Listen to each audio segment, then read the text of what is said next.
You're in the Paracast, the gold standard of paranormal radio. And now, here's Gene Steinberg.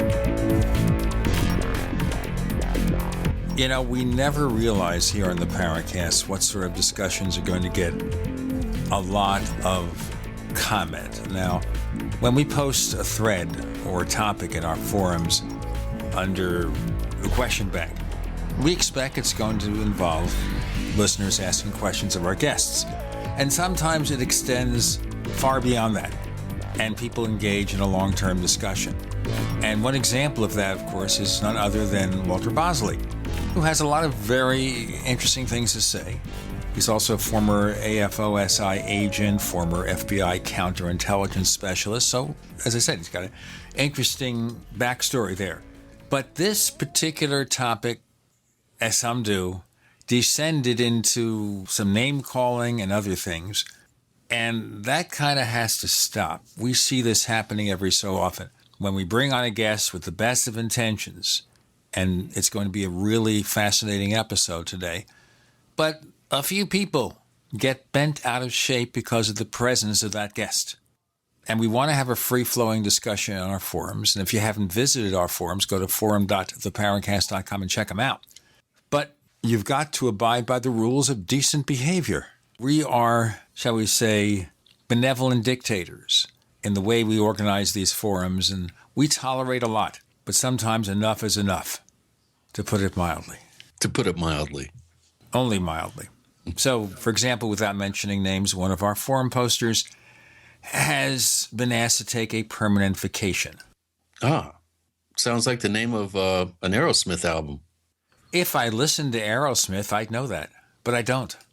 Well, anyway, I mean, there are certain lines that the forum creates that are, ad hominem attacking, the person as opposed to the subject matter.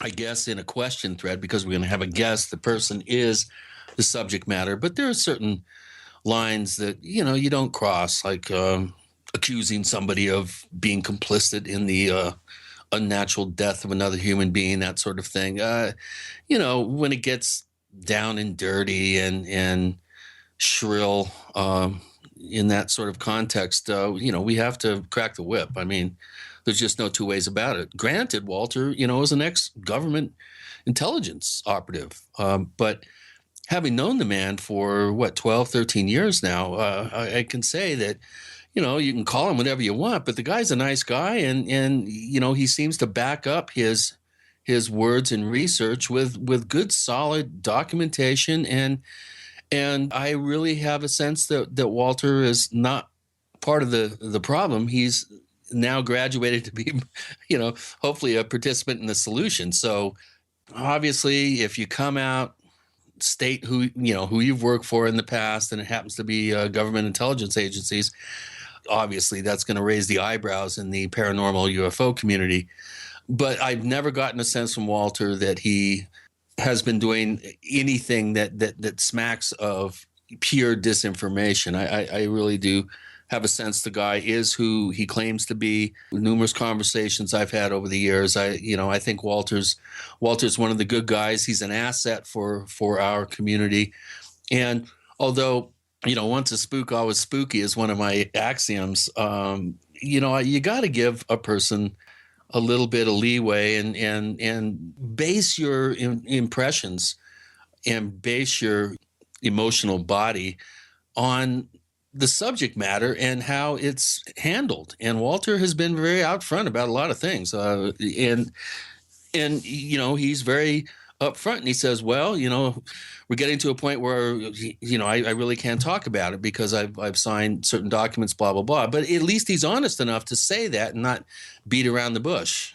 So, I think in light of his San Bernadino area research and some of the really thought-provoking work that he's done with his last 3-4 books now, in light of that, the San Bernadino attack that occurred and the subsequent media digging after the fact is definitely worthy of a conversation with a native. So, Walter's going to be our guest today, and damn the torpedoes. We're going to, put his feet to the fire and say, hey, Walter, what's up with this?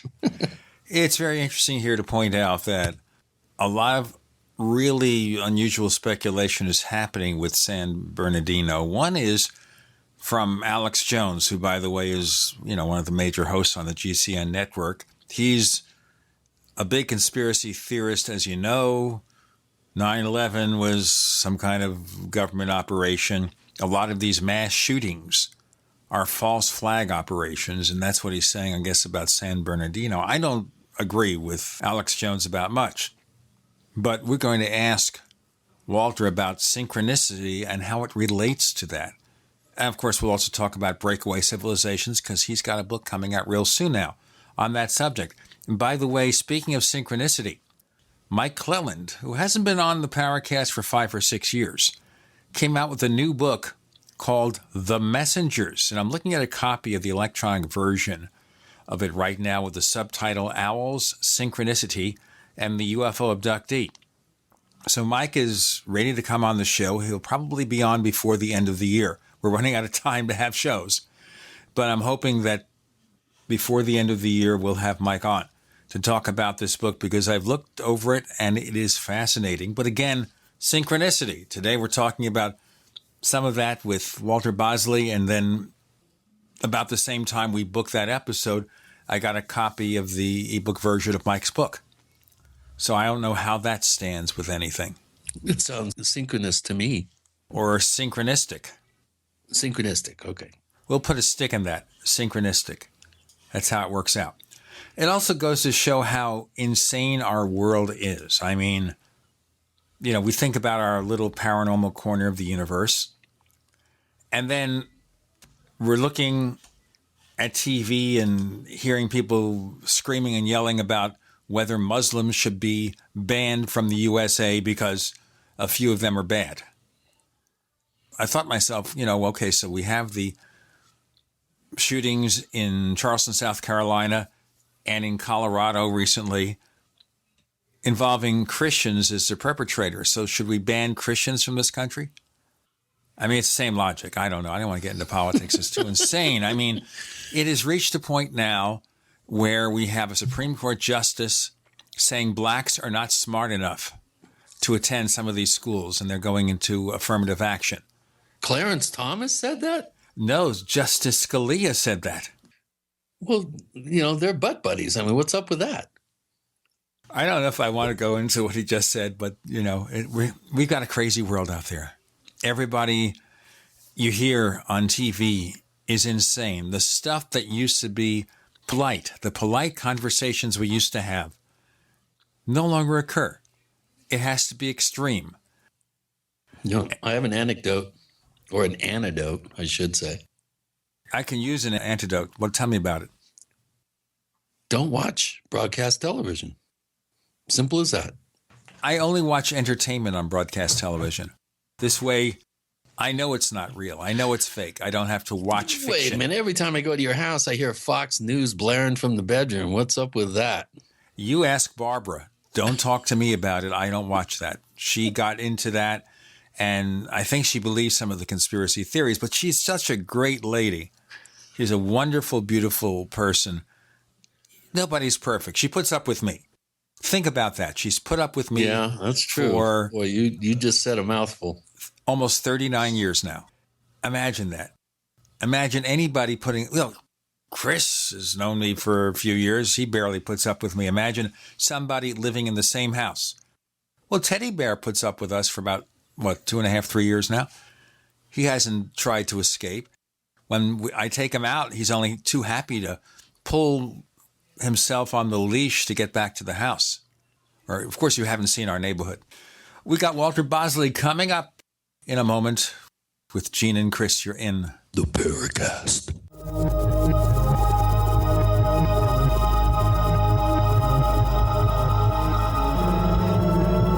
Let's take a moment to mention Alternate Perceptions magazine. It's been publishing since 1985, and it's been online since 2002. Each month, apmagazine.info brings new articles, interviews, and commentary on the worlds of mysteries, including UFOs, archaeological anomalies, ghost hunting, and news. It's edited by Brent Rains and Dr. Greg Little.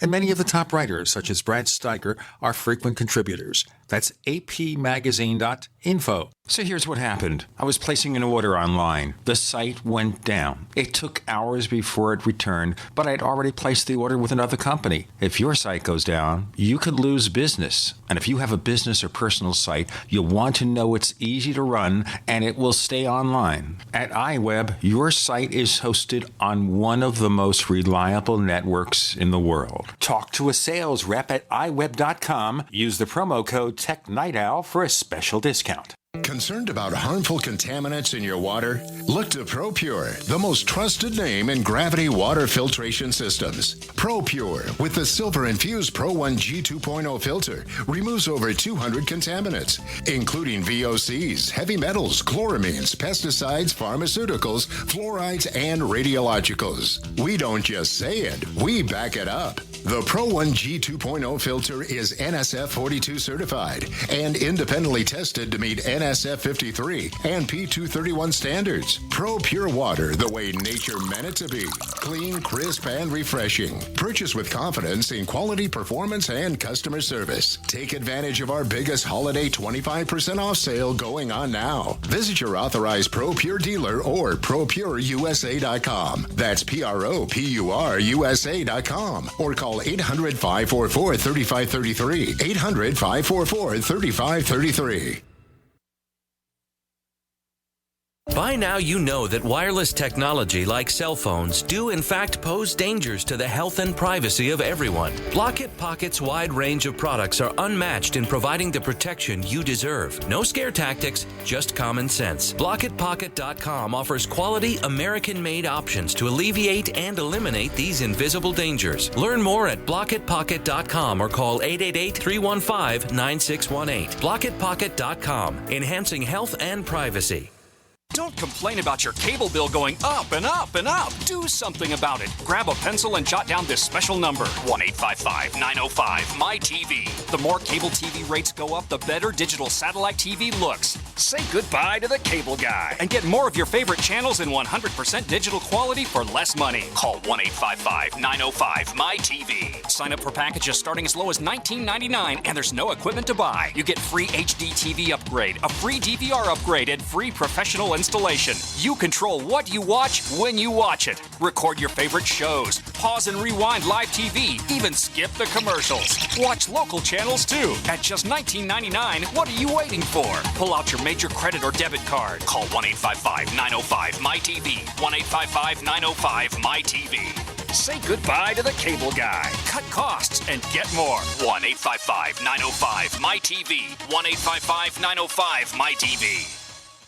A lot of people's lives and bodies are out of balance. AlkaVision Plasma pH drops optimize pH level and get rid of harmful waste and acid. Just a few drops in water restores vibrance and energy and gets you back in balance. Now order 2 bottles and get $10 off your order. Sign up for monthly auto shipping and save 25%. Call 800-518-7615 or visit alkavision.com. Alkalize your body. Supercharge your health at alkavision.com. We'd like to hear from you. If you have a comment or question about the Paracast, send it to news@theparacast.com. That's news@theparacast.com. And don't forget to visit our famous Paracast community forums at forum.theparacast.com. Walter Bosley joins us this week for a fascinating session. And as we mentioned in our previous segment of the Paracast, we have already had an extensive discussion about what might come from this episode. Some of it has nothing to do with anything other than some debates, but we have a lot of questions from listeners, more than we usually have, which means, of course, that we're going to have to speak fast. Yes. Maybe like the guy who used to be on the Federal Express commercials. Oh, yeah. Remember him? And he would... Fastest talker in the world. Right. He would speak a mile a minute.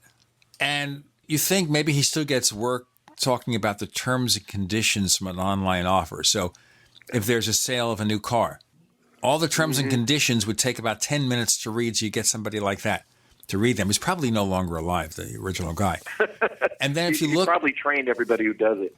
and you then look at the side effects of different medications, may cause death, may cause internal bleeding, may cause brain tumors or something.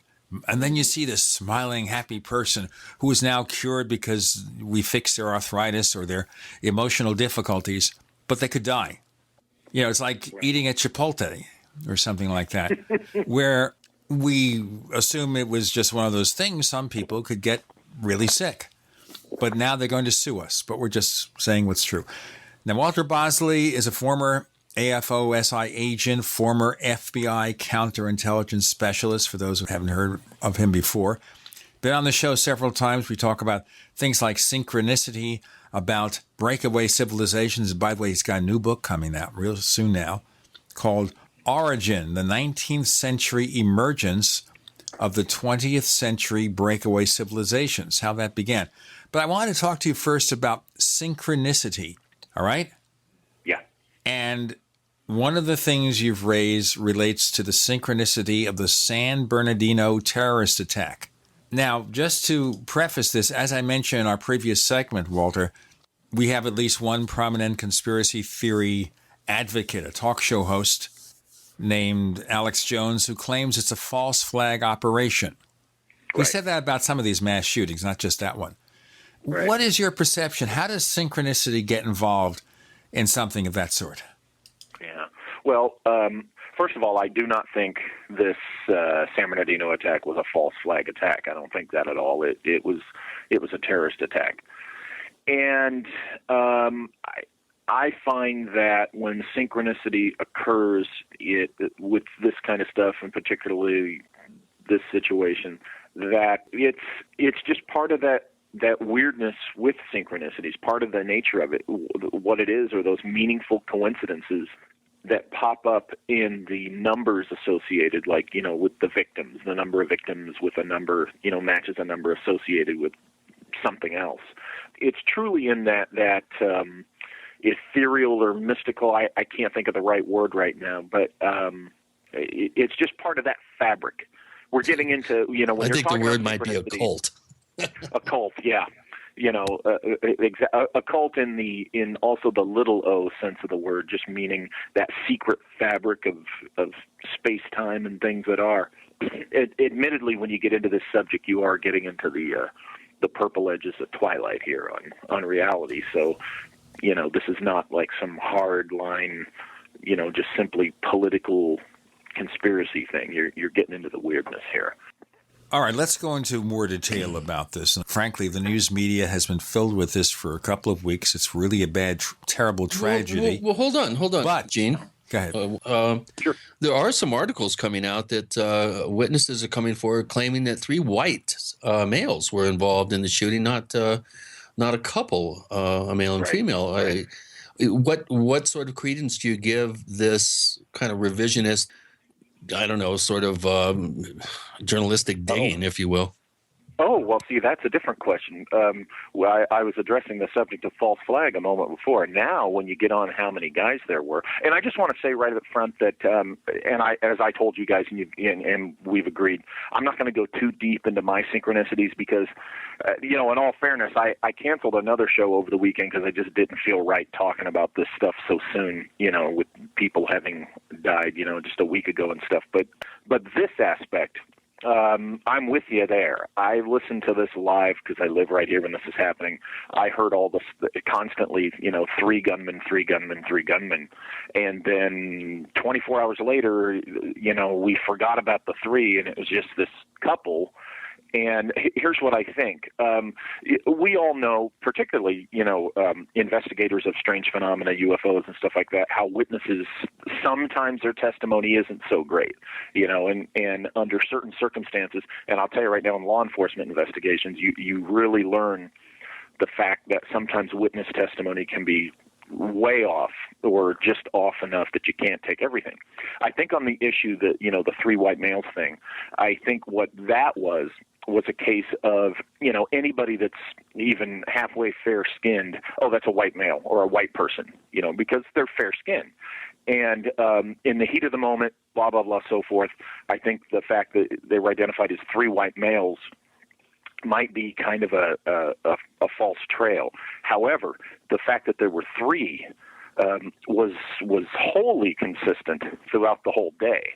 And I don't know if you guys have seen the video that was shot on an iPhone out of one of the windows, either inside the building that was attacked or the building next door. But they showed this on the news. I saw it where I saw the 3 guys, 3 dressed in black, or 3 people dressed in black, because I do believe this couple was absolutely involved in this. They were involved. They were part of this. They participated. It's kind of hard to argue with that when they allegedly find pipe bombs and thousands of rounds of ammunition.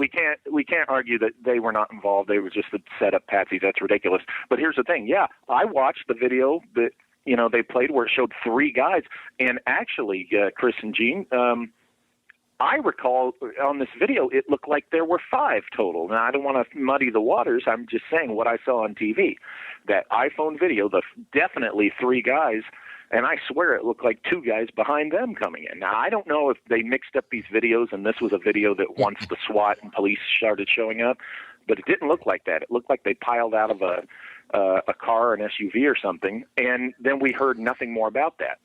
What I think about that is this, that there are other guys out there at large. They might have captured one, the 3rd, that they were talking about, and turned him, or they've got him in custody.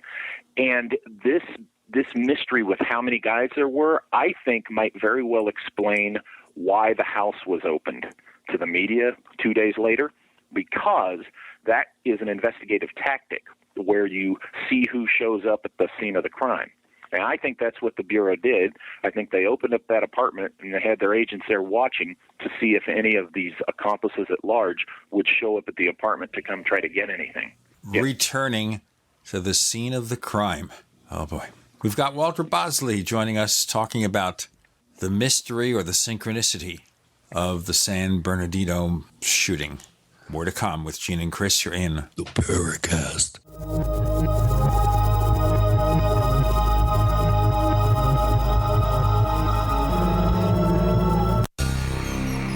Thank you for listening to GCN. Visit GCNlive.com today. As the cold and flu season approaches, Silver Lungs is ready to help you and your family through the toughest of the year by supporting your immune system and overall health. From our best-selling colloidal silver generating system to our entire line of silver-based skin gels, nasal sprays, soaps, and silver solutions. Silver solutions remain one of nature's most powerful and least expensive antibacterial agents. Now you can produce your own for pennies a day in the comfort of your home using the breakthrough technology of the Silver Lungs generator. Learn more today at www.silverlungs.com. Owe $10,000 or more to the IRS? Get on board with the Tax Admiral. Don't pick on the IRS alone. I'll cut penalties and reduce your overall tax bill. Sometimes I can even get it zeroed out completely. We're an A-rated company helping people clean up their mess with the IRS. If you owe $10,000 or more, then call the Tax Admiral. Call 800-287-7180. Again, that's 800-287-7180. 800-287-7180.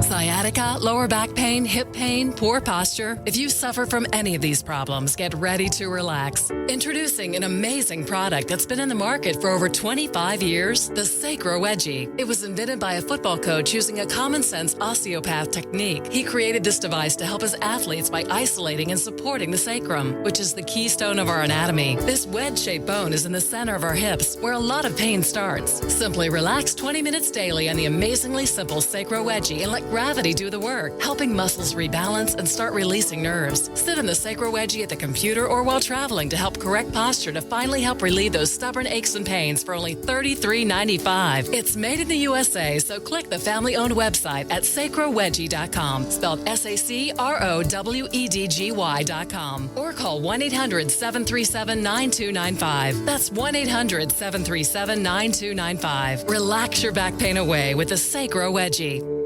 Paid non-attorney spokesperson Adam Pulaski of the Pulaski Law Firm with principal office in Houston, Texas is the attorney responsible for the content of this ad. This ad is not legal advice, and the choice of a lawyer should not be based solely upon advertisement. Services may not be available in all states. Attention Xarelto users. If you or a loved one took Xarelto and suffered a serious bleeding event, you may be entitled to financial compensation. Xarelto is a popular prescription blood thinner used to prevent blood clots and protect patients from strokes. These serious bleeding events have led to numerous cases of hospitalization and even death. Phone lines are open 24/7. Call 800-261-0937. That's 800-261-0937. My name is Bill Bonner, and I have an important message. Right now, the highest levels of government are struggling against an inevitable crisis, but they're about to lose control. When this happens, it will rip our country apart in ways you never imagined, from where we shop to the family you want to protect. Look, I've made predictions like this before. A few years ago, I warned that the housing prices would collapse. Before that, I warned that .com companies would crash, and they did.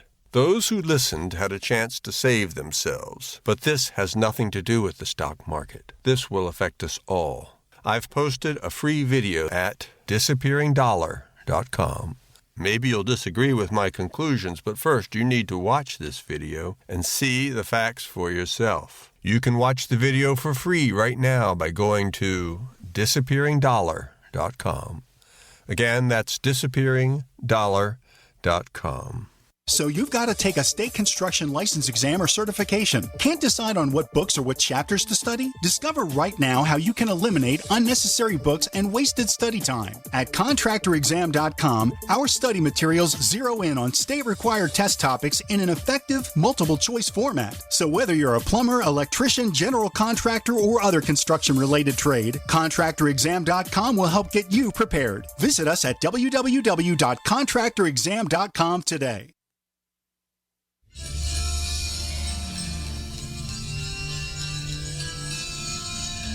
Hi, this is Bryce Abel. I'm the producer of Dark Skies, the co-author of AD After Disclosure, and you are listening to the Paracast, the gold standard of paranormal radio.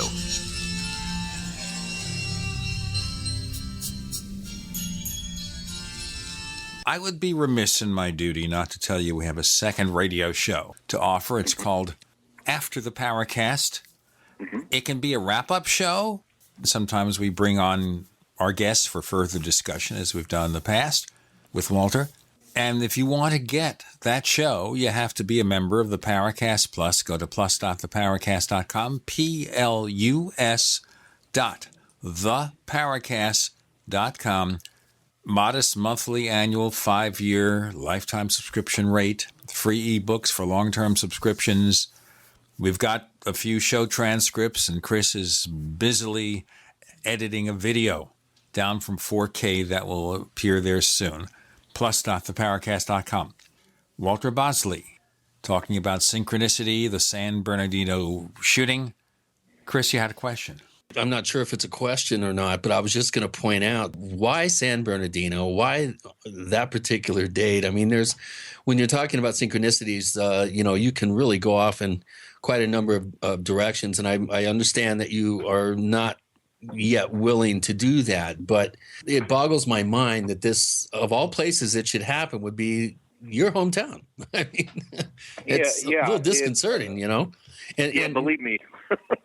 Well, I guess my question would be, you mentioned the FBI. How soon did they get involved? What is the protocol now for the FBI's involvement? How soon does it leave the jurisdiction of, local law enforcement and the feds called in? In this case, they seem to be called in fairly fast. In today's environment, I would say that has become even more standard operating procedure than when I was an agent in the 90s. And even then, we had, federal agencies have a liaison relationship with the local law enforcement, especially in the case of the Bureau. They would have already a relationship established where when certain incidents, and this kind of incident, would fit that criteria, a mass shooting, people dressed in black, that one's kind of, in this case, the no-brainer, where whoever that liaison is, they call their FBI guy and say, hey, we have a situation. And, the FBI comes in as soon as they can, their guy, to observe.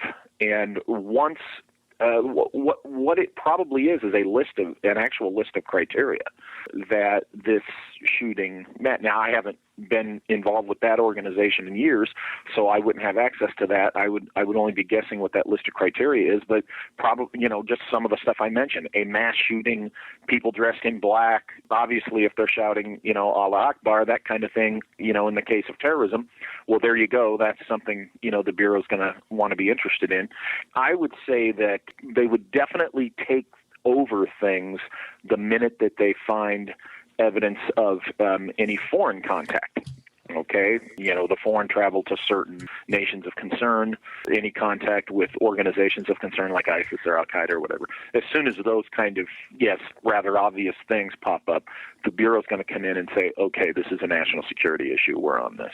Okay, well, I'm sure it has changed actually quite a bit since 9/11. I'm sure, the rules of involvement have probably, the criteria and the rules for the FBI's involvement have been modified quite a bit. But, why have you wondered to yourself why that particular target, why that particular date? And do you see this as a growing trend? It just seems to me that, we're averaging more than one mass shooting a day this year in the United States. And that's very troubling. I mean, we're up to over 360 of these events in 350 some odd days. And that's troubling. Where do you see this trend going? And where do you see the government's efforts to get ahead of this? Or can we?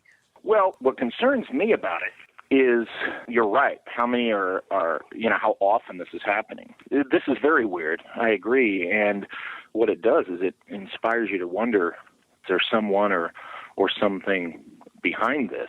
And yet you look at the cases and you say, well, how would this guy know that guy? And then, we all know the theories about, various programs like Monarch and stuff like that. You can't help but wonder, is there an agenda here to control guns? So is somebody making these things happen? What the heck is going on? I have to say one thing before you go on. Obviously, that's a conspiracy theory that's ridiculous, because with 360 mass shootings, we would have done something already if we were trying to do it. Exactly. I agree with you. If we would have gotten to the gun control, the lockdown on guns a long time ago. So there just seems to be something going on in the collective subconscious of American society right now that, for lack of a better term, it's kind of creepy.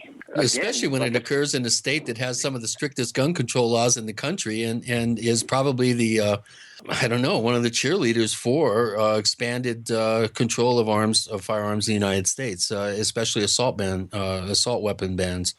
One thing just to mention here, also, the fact is, yes, you could have stringent gun control laws in one state, but if the neighboring states have loose purchase requirements, what difference does it make? Right. People are going to get the guns.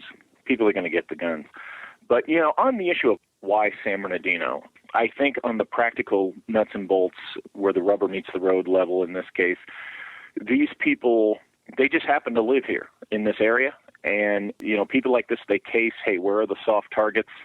We really haven't done anything in California yet. And that's, as a California resident and somebody that's been in the national security counterterrorism business, I'm really surprised there hasn't been, stuff happening in California yet. In my opinion, it's been kind of long overdue.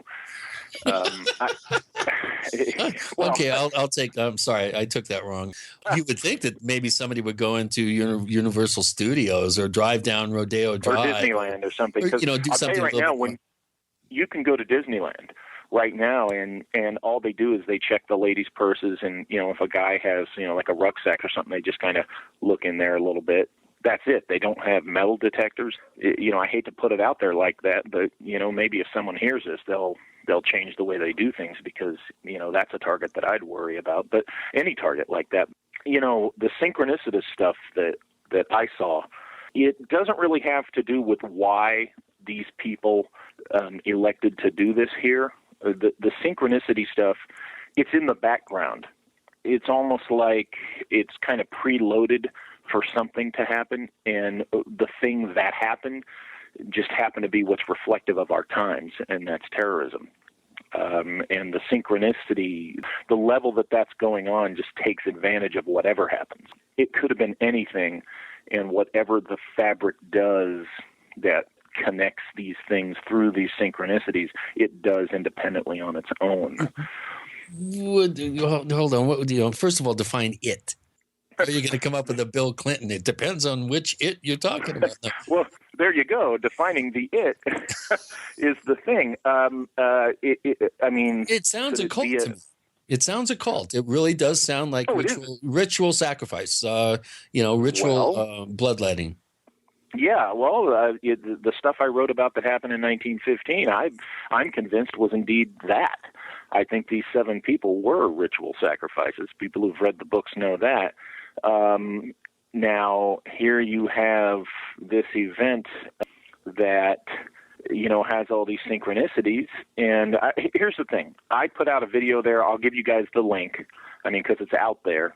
But I'll give you guys the link, and it lists all these synchronicities that I have put out there. And I list 3 possibilities. One of them is that this is just randomly how the fabric of space-time works with these numbers. The other one is that there is, that there is a conscious thing out there, indescribable thing out there that connects these things.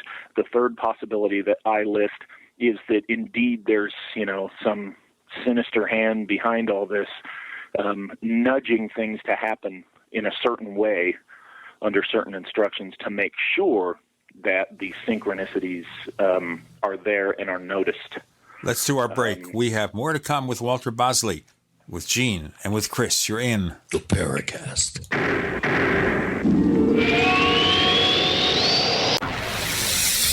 You are listening to GCN. Visit GCNlive.com today. Conspiracy Journal is your #1 source for the hidden world of the weird and strange. We bring you thought-provoking and controversial material for free-thinking individuals who are seeking what is really going on in our world today. Some of this material may adversely affect you. Other pieces are meant to enlighten. Either way, be prepared to be intrigued by such things as the reality of UFOs, ghosts, strange creatures from time and space, hidden conspiracies, time travel, Nikola Tesla, suppressed technology, and a whole lot more. You can find out more by visiting our website at conspiracyjournal.com. There you can sign up for our free weekly newsletter sent directly to your email address. Find out what they don't want you to know.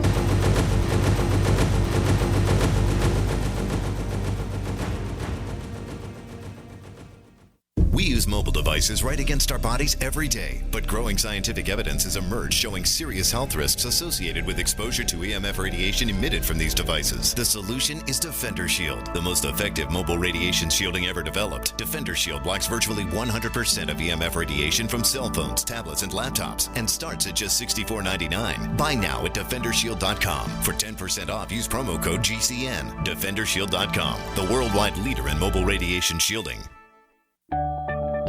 Hi, I'm Rick Ossick with Famous Footwear. Did you know that premature birth is the #1 killer of babies? That's why we support the March of Dimes in the fight against premature birth. Join us in supporting cutting-edge research, treatment programs, and outreach to help moms have full-term pregnancies and healthy babies. Learn how you can help save babies' lives at marchofdimes.org.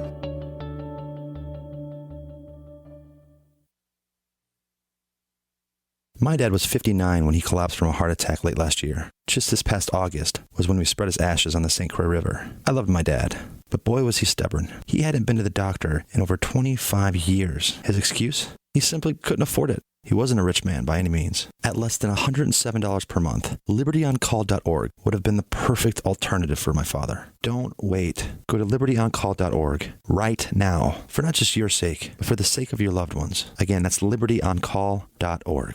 Did you know that home break-ins increase more than 100% during the holidays? It takes just 10 seconds for an intruder to kick in your door, but police response to a home alarm system is more than 20 minutes, and intruders are in and out of your home in 5 minutes. Thieves know that you're not home and have presents inside just waiting to be taken. And if you are home, how safe will you feel with an intruder lurking inside with your family?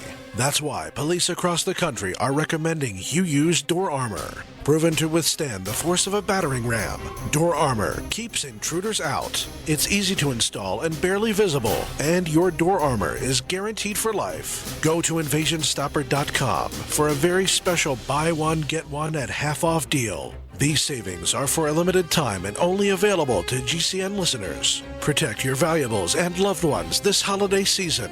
Go to invasionstopper.com now. That's invasionstopper.com. Just recently, we've witnessed some of the most catastrophic disasters in history. Be sure to prepare yourself with great-tasting, high-quality, GMO-free food that has a 25-year shelf life. Of course, we're talking about the foods from SurvivalFoodAlliance.com. And don't forget, the human body needs up to 3 quarts of water every day to remain healthy and hydrated. So check out our water bricks at SurvivalFoodAlliance.com. Go to SurvivalFoodAlliance.com or call 877-223-1776.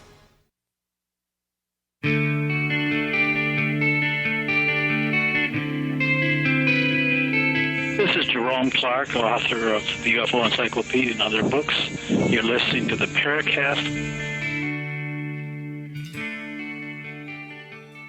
I don't know, folks. This is getting kind of crazy here. How about if I jump in here? I've been looking online. Obviously, I monitor the web every day.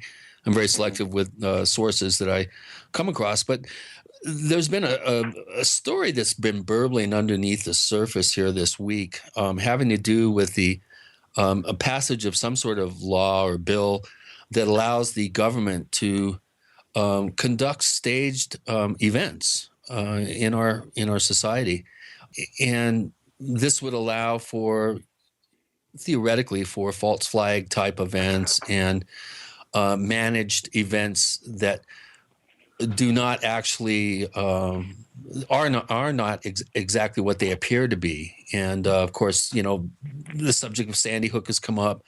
Now the subject of San Bernadino is coming up. But what do you know about the, legal ability for the U.S. government to actually create and perpetrate false flag events, no matter how sinister or how deadly they are or how innocuous they are? What do you know about this, and are you aware of this particular legislation that kind of secretly was passed a number of years ago? No. Here's the thing that I have told, some close associates, that what I noticed, the weird thing that happened after 9/11 is there's a whole bunch of us guys who it was suddenly harder for us to find work, in the post 9/11 world. I mean, I was working in a counterterrorism capacity in the year before 9/11 happened, and I continued to do it up until 2006. But before I left that particular employment, I was aware of other guys who, were in the national security world that I knew, guys I'd worked with, that had been kind of vocal about, hey, something weird's been happening since 9/11, and that is, it's like they kind of wanted to just push out the old school and bring in the new school. And the problem with that is you're getting rid of your base of knowledge, your experience. And it's like they wanted to bring in, people with a new mindset. Now, that's not to say there aren't people that, weren't around when I was around, that, that were around when I was around that aren't around now. Of course there are. But there has been, I've experienced it. I know a lot of other guys who it's kind of like, we're out. So the things that have been happening, to answer your question, the things that have been happening legally and procedurally, they're different than the way they used to be. And when you're not in certain circles, you're not privy to, certain, legislative details or the way it works. See, when a law gets passed, there's what you guys hear about publicly, and then the way it gets applied to operational regulations. Those regulations, the only people who have access to them are the people who need them. That's the agents and such still active and working. So they're the ones that they get to see all the nuts and bolts and the details of the regulations, and they know, the so-called what's going on. Someone like myself, particularly when you're, doing what I was doing out in the field, you're specifically aware of the rules that govern what you're doing, but you're away from, the big organizations and the headquarters and stuff. So, you don't have access to the whole thing. You're compartmentalized. And, so to comment on how they're doing and why, I have an understanding of why things get done that sometimes the public doesn't understand. And sometimes because it is compartmentalized, it does seem sinister or can be turned that way. But, it is kind of an odd era that even somebody with my experience, it's hard to comment on, honestly. Well, let's put it this way. There's really no gray area between a sting and a false flag, orchestrating and, managing a false flag event where people die or horrific things occur. And so I'm going to be doing some digging myself into this because I haven't really had a chance to. I just encountered this particular article yesterday. But anyway, it's just a heads up that there apparently is some sort of legislation that has been kind of quietly passed a number of years ago that would allow for something like a San Bernadino attack or something like Sandy Hook or something like being involved in events, locally here in the United States. Of course, we've always been able to to a certain degree, do these things, perpetrate these types of activities overseas. And of course, we know our good friends, the Israelis, have been doing, targeted assassinations and liquidations or whatever you want for decades. But if this is true and the United States legally has the ability to authorize deadly force as a form of societal manipulation, I mean, this is very disconcerting, and it's a very slippery road. I'd like to see a copy of this legislation because that's shocking. My view has been this: not that the government, any official entity in the official course of its duties, commits these atrocities.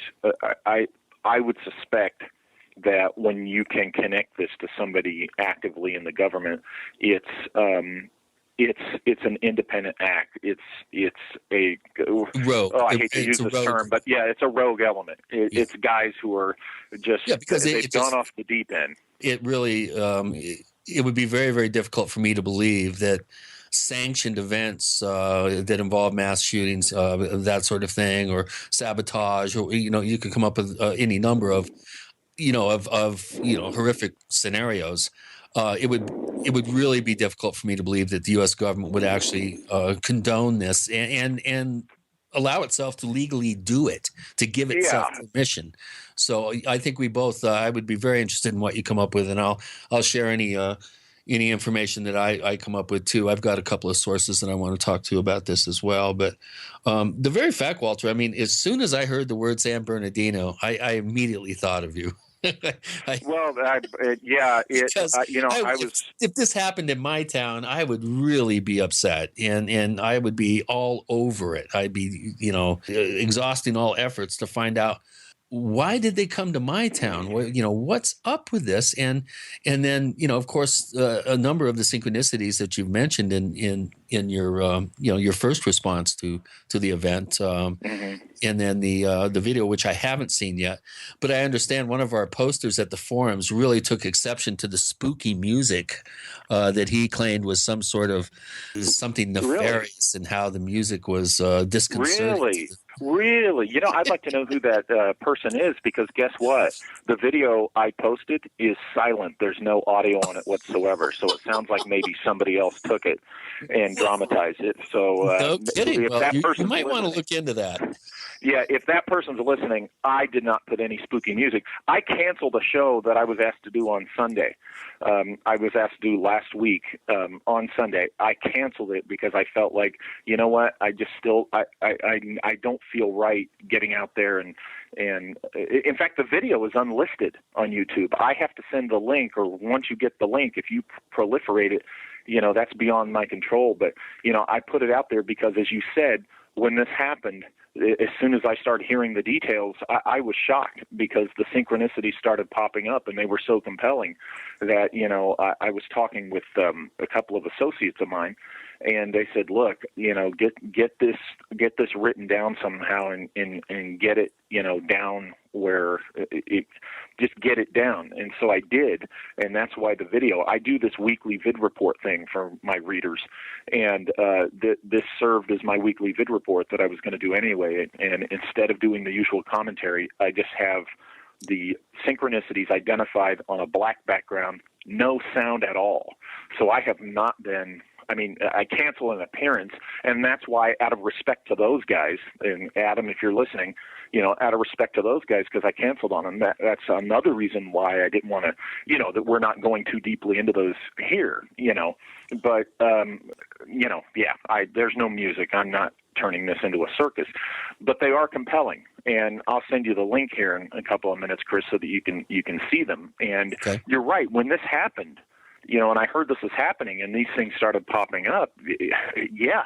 I mean, my gut told me, well, yeah, okay, I know why it happened here, because for some reason, whatever this thing is that is connected with synchronicity or maybe orchestrates events to make these things happen, it was the 100th anniversary of one of the murders of the victims from 1915. See? So, and that's then, you know, that's the most glaring one, I must say. That one really, and it's double the number. I mean, there's a bunch of stuff in there that is really compelling. With Gene and Chris, you're in the Paracast.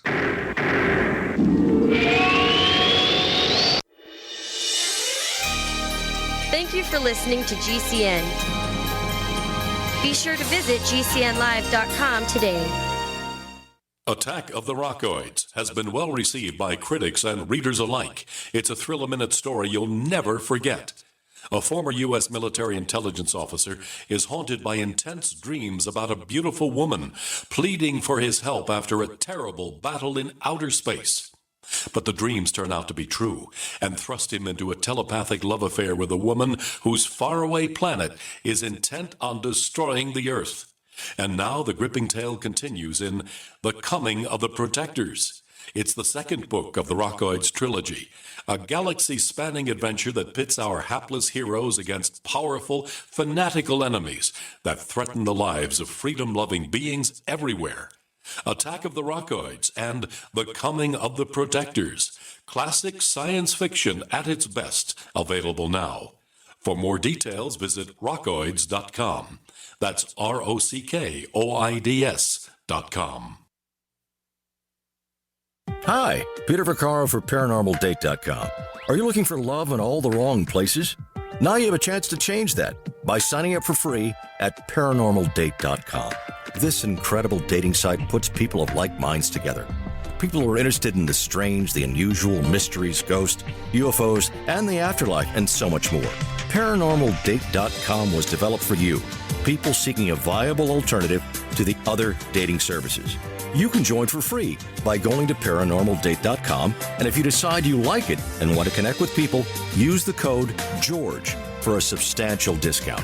Mark Rawlings, president of ParanormalDate.com, says so many people hunger to share their experiences about the paranormal, the unexplainable, or the afterlife, and so much more, and this is the source for them to meet and share that common interest. So sign up for free at ParanormalDate.com, ParanormalDate.com, and use the code GEORGE if you decide to connect with someone you like.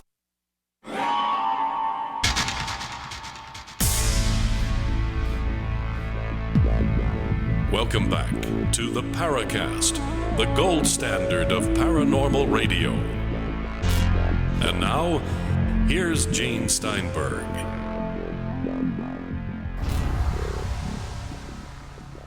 We have Walter Bosley joining us on the Paracast this week. A reminder to please check plus.theparacast.com to subscribe to our premium package, get After the Paracast, the ad-free version of the show, and more. Now, let me ask you one question here, because we spent about a third of the show talking about San Bernadino, and I want to move on to some other subjects. Sure. Is there any way in advance, using this information, the synchronicity, to predict something like this ahead of time? Here's the thing about it, and I'm glad you asked that because that's something that was discussed when I was writing the first Empire of the Wheel book, and I discussed it specifically with Sesheri, the author who has provided me with the so-called ley line maps, and also with Joseph Farrell and a couple of other people who I'm friends with, close associates. And we got into this, that you quickly recognize a potential predictive quality with this kind of information. The problem with it is there's so many possibilities. How do you say this is going to happen there? Could you predict? Yes, I think you could. It's non-actionable intelligence. Exactly. It's non-actionable. What you're more easily able to do is when something happens, like in the case of what happened last week here, these things just jump out and you go, oh shoot, yeah, look at, wow, there's that. Believe me, had I been able to predict anything and something like this, I would have informed somebody at the risk of looking like a nut. But of course you would. I think any sane person would. But that's the sad thing about these things is whatever is out there that causes human evil to be perpetrated, it holds the cards as to when and where 99% of the time. The rest of us are just in a reactive mode. Yeah. No Philip K. Dick novel about pre-crime and all this sort of thing. Right. But this is a good place to, I think, start to shift over to other subjects. And just about the subject of synchronicity, which I'm absolutely fascinated with, as most of our listeners know. Shadow Gov, who's been a longtime poster at forum.theparacast.com, where the question bank is our place where you can ask questions of our guests. He doesn't post very much, but he came up with an interesting kind of question. And he says, I'm currently reading Empire of the Wheel, Book 1, and I was wondering where you draw the line between coincidence and synchronicity. Where does one end and the other begin, or is there a line? That's just the thing. I hear this occasionally. It's like, what is the difference? Well, I think the basic definition of synchronicity is a meaningful coincidence. Coincidence is when a friend you haven't seen in a long time, you both go to Disneyland on the same day and run into each other. Oh, what a coincidence. Or you find out that each of you have a kid born on the same day. That's coincidence. But synchronicity is when you have things like, and I'll just go into this deep to make this point. For instance, in the San Bernadino thing, it was on the 100th anniversary of the death of one of the victims. She was a 14-year-old girl. There were 14 victims of the San Bernadino shooting, okay? The fact that the date that was on the 100th anniversary also. These things are synchronicities, is when these numbers start popping up like this, and more of them. In this particular case, that's the case, is there's just more and more of it. Another one, for example, is, and I almost hate to go into these sometimes because I guarantee you there's 10 guys sitting out there right now going to listen to this that are going to say, oh, it's BS. That means nothing. To me, they're like, the Wizard of Oz, ignore that man behind the curtain, or the cop saying, move along, folks, there's nothing to see here, when there clearly is. For instance, the event took place very near the major intersection right next to it. The main one was Waterman Avenue and Orange Show Road. Okay, now I've had somebody who's read my books who they saw this too. I had seen it, but they saw it too. Waterman Avenue, okay? One of the victims of the San Bernadino working was a guy named Isidore Jassot, who died up in Baldwin Lake. He drowned in a lake, okay? There's the man who died in water, okay? You could look at Waterman Avenue as man in water, right? And then the Orange Show Road that it intersects at, okay? The girl, the 14-year-old girl, died from eating an orange that was poisoned with an unknown toxin. An orange. So Orange Show Road, Waterman Avenue, that's the intersection where the shooting took place, the nearest intersection. And here you have, in Waterman Avenue and Orange Show Road, you have pointers to two of the victims and how they died. That, just to define, what's the difference between synchronicity and coincidence, there you go. The fact that there's something there that you can do that analysis, okay? This didn't happen on 9th Street and Arrowhead. Okay, this didn't happen on 5th Street and Baseline. This happened essentially at Waterman Avenue and Orange Show Road. The other stuff all had to do with the 14-year-old girl who died eating a poisoned orange, and there it happens at Orange Show Road. What it is that the amount, very often, of the so-called coincidence is what pushes it over the edge into synchronicity. Now, I say this, and there's still going to be people that are just going to say, I don't see it. I refuse to see it. This is all BS. Well, I don't back engineering.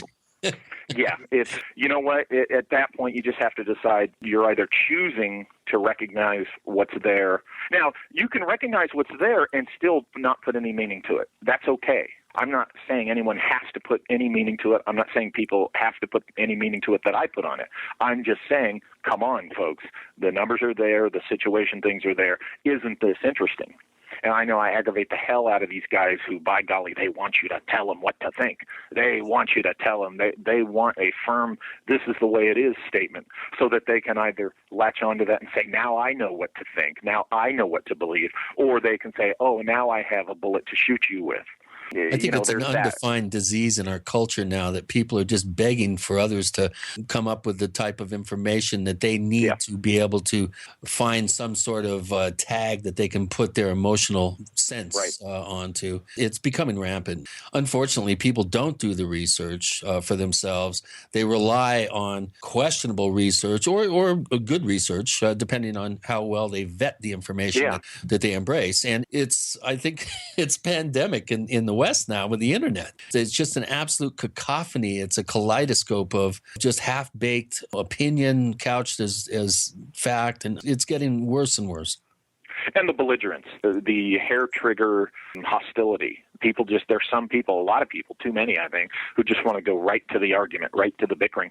We're all of an age, guys, where you remember the era before. I mean, my gosh, you'd watch a news program and you wouldn't see people yelling and bickering over each other, acting like, high school kids. You'd never see that on TV. Oh my. And Walter Cronkite, in a flame war. That never would have happened, and now that's the norm. So what happens is you got all these generations that are growing up seeing that, and they really think that that's business as usual. Now, one thing I want to mention here too about that, because I come out of broadcast news. At one time, news was a public service, and then the networks and local stations realized that news can be a profit center. So as soon as you make that leap from public service to profit center. That aspect, Gene, has been going on since Roone Arledge was made head of ABC News back in the early 70s, I think. Well, it's the same thing. It's just a continuation of the same thing. I believe you, yeah. Because you can see, you're right, when you look through the intervening years, you see the subtle changes and shifts so that by the time we got to the era we're in now, you're right. You can trace it. Well, you can trace it to 6 corporations that own virtually 98% of the news organizations and media in this country. Oh, yeah. Well, look at Disney and how much, my God.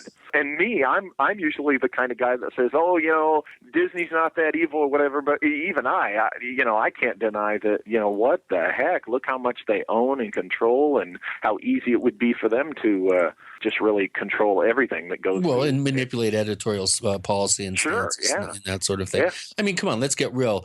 Anybody who watches broadcast television is being, in a way, they're being brainwashed into particular points of view, particular belief systems. It's cultural programming. Marshall McLuhan pointed this out in the early 60s. Understanding media is a must-read for anybody that has problems with what we're seeing in the age of propagandized entertainment. It's just terrible. But let's agree that we do have a problem with the Fourth Estate. You would think would have, some integrity and adhere to certain journalistic principles and that sort of thing. And we know that's totally a bygone era. Let's do this break, guys. Okay. And then we'll talk about Breakaway Civilization. Okay. With Gene and Chris, you're in the Paracast. Do you need a website? Well, you can get a great deal on hosting services with Namecheap's legendary coupon code. They're offering substantial hosting discounts on shared hosting, business hosting, VPS hosting, reseller hosting, and even dedicated servers. Namecheap is preferred by millions. It's backed by a money-back guarantee. Use the coupon code LEGENDARY to cash in on the special deal at Namecheap.com, Namecheap.com. First came Attack of the Rockoids, and it was a critically acclaimed success. And now there's The Coming of the Protectors. A former military intelligence man is contacted by a space woman in a dream that turns out to be a nightmare because evil forces on her distant planet are planning to conquer the Earth. This is gripping science fiction of the classic kind. Attack of the Rockoids and The Coming of the Protectors. Find out more at rockoids.com. That's Rockoids, ROCKOIDS.com. Don't complain about your cable bill going up and up and up. Do something about it. Grab a pencil and jot down this special number, 1-855-905-MY-TV. The more cable TV rates go up, the better digital satellite TV looks. Say goodbye to the cable guy and get more of your favorite channels in 100% digital quality for less money. Call 1-855-905-MY-TV. Sign up for packages starting as low as $19.99, and there's no equipment to buy. You get free HD TV upgrade, a free DVR upgrade, and free professional installation. You control what you watch when you watch it. Record your favorite shows, pause and rewind live TV, even skip the commercials. Watch local channels too. At just $19.99, what are you waiting for? Pull out your major credit or debit card. Call 1-855-905-MY-TV. 1-855-905-MY-TV. Say goodbye to the cable guy. Cut costs and get more. 1-855-905-MY-TV. 1-855-905-MY-TV. This is Dan Pilla. Do you owe the IRS money you can't pay? Are tax debts crippling you? I've defended people from the IRS for over 30 years. I've helped thousands, and I can help you too. I wrote the book on IRS settlement, and I'm telling you, there's no such thing as a hopeless case. Call 800-34-NO-TAX to finally get free of IRS debt. With the IRS's new programs, there's never been a better time to solve your problem.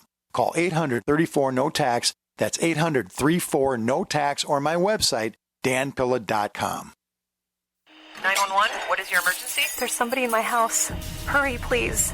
A home break-in happens every 22 seconds. Homes without a security system are up to 3 times more vulnerable to a burglary. That's why there's Simply Safe. In an emergency, our advanced wireless technology alerts police up to 10 times faster, and your connection to emergency services can't be cut because Simply Safe doesn't rely on landlines. Simply Safe costs less than half what traditional companies charge, just $14.99 a month, and there's no commitment to an annual contract. Protect your family with the highest caliber security. Go now to simplysafedefense.com and get 10% off with free shipping and a 3-year warranty. Hurry, and you'll also receive a keychain remote worth $25. Try Simply Safe for a full 60 days. You'll feel confident that your family is safe or your money back. Go to simplysafedefense.com right now. simplysafedefense.com.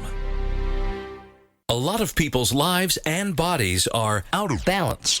AlkaVision Plasma pH drops optimize pH level and get rid of harmful waste and acid. Just a few drops in water restores vibrance and energy and gets you back in balance. Now order 2 bottles and get $10 off your order. Sign up for monthly auto shipping and save 25%. Call 800-518-7615 or visit alkavision.com. Alkalize your body. Supercharge your health at alkavision.com.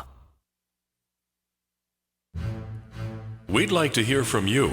If you have a comment or question about the Paracast, send it to news@theparacast.com. That's news@theparacast.com.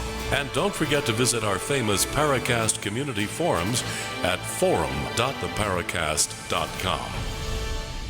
All right. We're now going to break away from San Bernadino. And let's just hope we don't have more of these, but then with 360 mass shootings in the U.S. just this year, when will the other shoe drop? All right. But you notice only one this year was related to possible terrorist elements outside the country, and that's the one that gets the most publicity. What about the others? Homegrown terrorism, murder, whatever. Mental illness and people snapping. Walter Bosley. Let's move on. Breakaway Civilizations. You've got a new book coming out on the subject. Give us kind of an overview of it, and then we can get into the specifics. Well, basically, briefly, the subtitle says it all. It's titled Origin, the 19th Century Emergence of the 20th Century Breakaway Civilizations. It is my attempt to show the evidence that these breakaway civilizations we're talking about, we've been talking about them in terms of emerging in the post-World War II era, actually have their roots farther back in history, going to as early as the 1850s in the case of, some of the stories and the lore. The book even goes back farther than the 1850s even, and attempts to tell that story, to show the thread of how these breakaways came to be. All right, let's start with that. When we think of breakaway civilizations, most of the time when I've heard this discussion, I thought, well, this is something that is recent. Yeah, but it's not. And it's not. When you look more closely, it's not. A lot of people think that it emerged from the military-industrial complex in the post-World War II era. In some cases, a Nazi origin. And, of course, with Operation Paperclip and all that it was really a Nazi-generated thing in the United States. And these military-industrial corporations decided to start their own secret space programs, and that it all started then. But when you look closely, it does actually trace back to the airship mysteries of the 1800s, of the 19th century. And when I say airship mysteries plural, I'm not only talking about the airship mystery of the 1890s, I'm talking about the Charles Delschow Sonora Aero Club material as well. There is a German thread that connects the Sonora Aero Club issue in this organization called NIMSA to the 20th century Nazi era of secret technology. And when I look more closely at that, it just made more sense that, hey, wait a minute, the Nazis had to get their ideas from somewhere. And, those guys had to get their idea, the guys who influenced the Nazis, from somewhere. And look what we have here in the lore. And what I try to do in this book is take the lore that you've heard of. You've heard of Delschow and the Sonora Aero Club. You've heard of the 1890s airship mystery. Of course, you heard of all the lore about what the Nazis were doing. What I do is I'm showing how they connect, and what the thread is that you can follow in a logic that shows that, hey, wait a minute, this was something that was brewing and cooking, and they were moving towards, over 150 years ago. So let's look at the beginning of this. Why break away from our civilization? Why have this alternative? Okay, our times are this is a very good environment in which to talk about this. We have a lot of people, factions in our society right now. You could say American society, and by extension the world, is just really divisive right now, for lack of a better term. And I don't mean this in the political corporate sense. I mean this in the social cultural sense. We have special interest groups. We have this demographic that they're this way and they want things their way, and that demographic wants things their way and such. What a breakaway civilization really does and is one of these groups, a group of like-minded people who say, hey, we don't like this world we live in. We don't like, how things are going. Gosh, we have the resources and the means to say, screw all of you and the rest of the world. We're going to establish our own civilization and just go off and do our own thing. That really, to my understanding, is really how it starts. You just got guys who either want to control the world, how they see it, and if they can't, they're going to go off and establish their own. This ultimately goes back to some sort of Germanic agenda in its early stages, or the genesis of this whole potential theoretical movement. How and when did this become more of a multinational effort? I mean, the obvious answer would be after World War II, and using Joseph Farrell's work, the dispensation of billions of dollars of wealth that was reacquired, shall we say, and not given back to the proper owners necessarily, but reacquired and hidden from the rest of the financial structure on the planet. And that this was the thing that really gave it a shot in the arm and really created a huge, well-financed, technological, an amazing technological, I'm not even sure what the word would be, I guess, development, research and development. But you're saying that you think this ultimately was something that was started by the Germans and then it was co-opted after the war.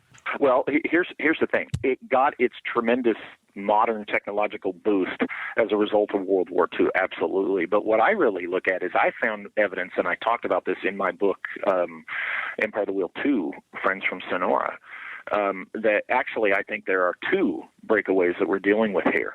The German one and an American group that actually broke away from any connections that these airship guys had to the German organization in the post-Civil War era. Now, what am I saying here? I'm not saying that there were stealth UFOs flying around, during the 1870s, 20th, 21st century type stuff. That's ridiculous. I've never said that. I never will.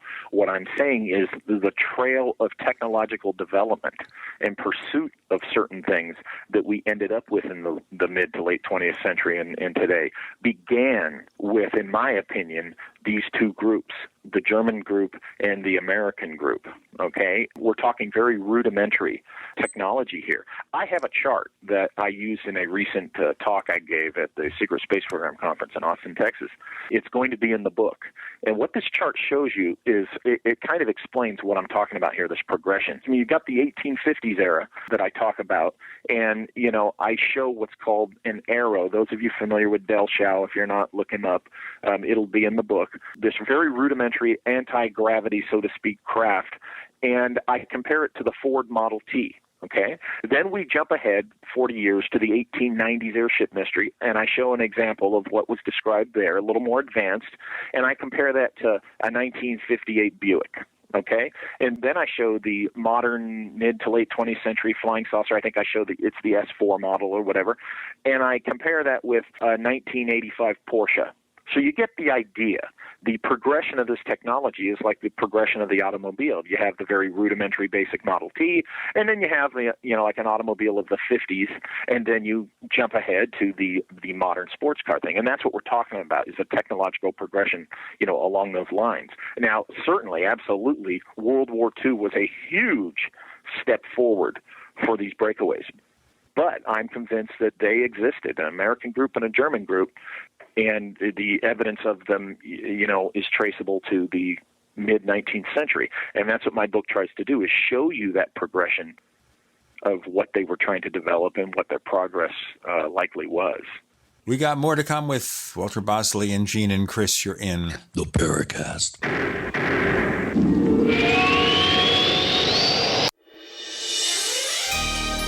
Thank you for listening to GCN.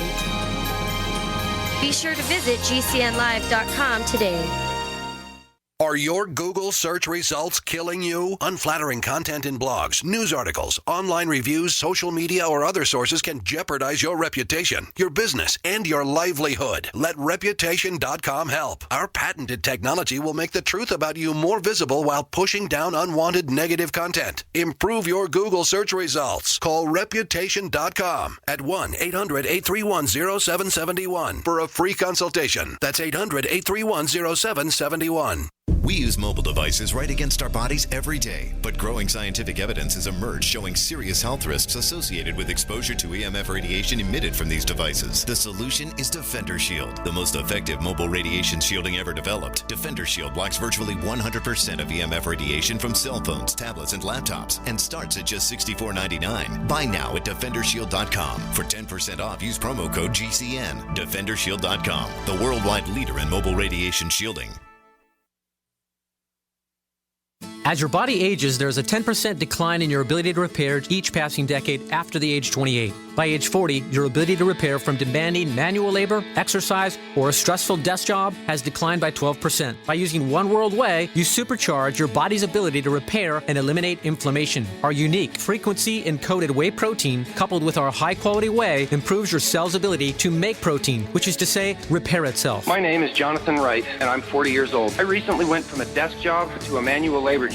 Normally, I'm worn out. With energy-enhanced One World Whey, I now recover so quickly that I can perform very hard work all day long. I use energy-enhanced One World Whey for breakfast and lunch, and I experience less hunger throughout the day. I have a 30% increase in energy, and I just feel better. I plan to make energy-enhanced One World Whey a permanent part of my lifestyle. Call 888-988-3325 or visit oneworldwhey.com. That's oneworld, WHEY.com.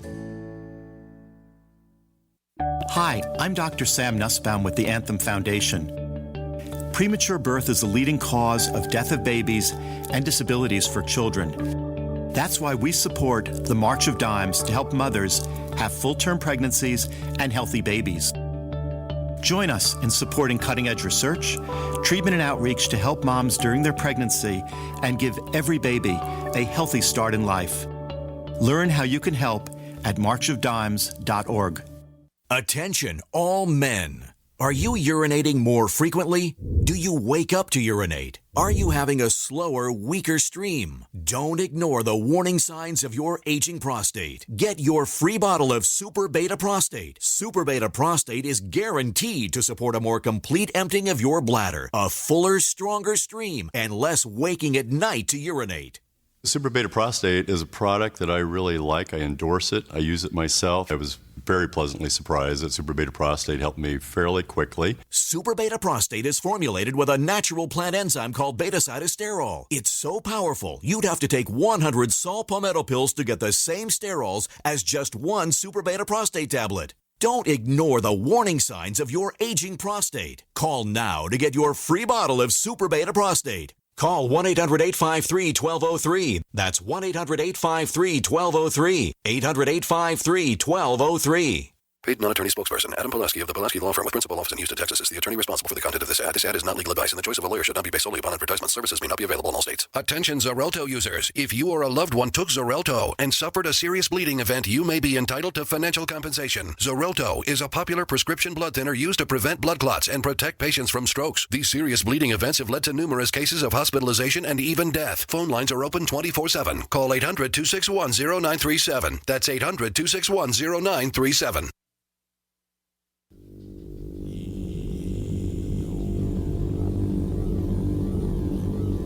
This is Jacques Vallée. You're listening to the Paracast, the gold standard of paranormal radio.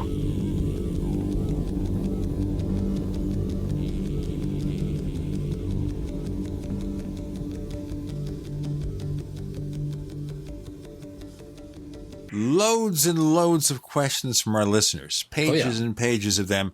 We don't have to even work this week. We'll just ask the questions that you ask listeners at forum.theparacast.com and the question bank of Walter Bosley. Chris. Again, Alien Esquire has posted a question at forum.theparacast.com where our listeners get to ask questions of our guests. And he's wondering, and this is a good question.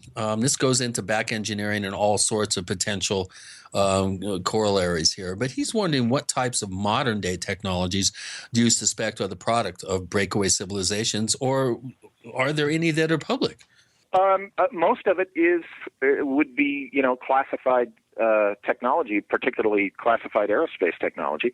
But I think some of the stuff that's public that is, in my opinion now, likely a result of this breakaway technological development would be, for instance, when we read about any kind of anti-gravity in the form of electromagnetic type of technology that's on the B-2 bomber, for example.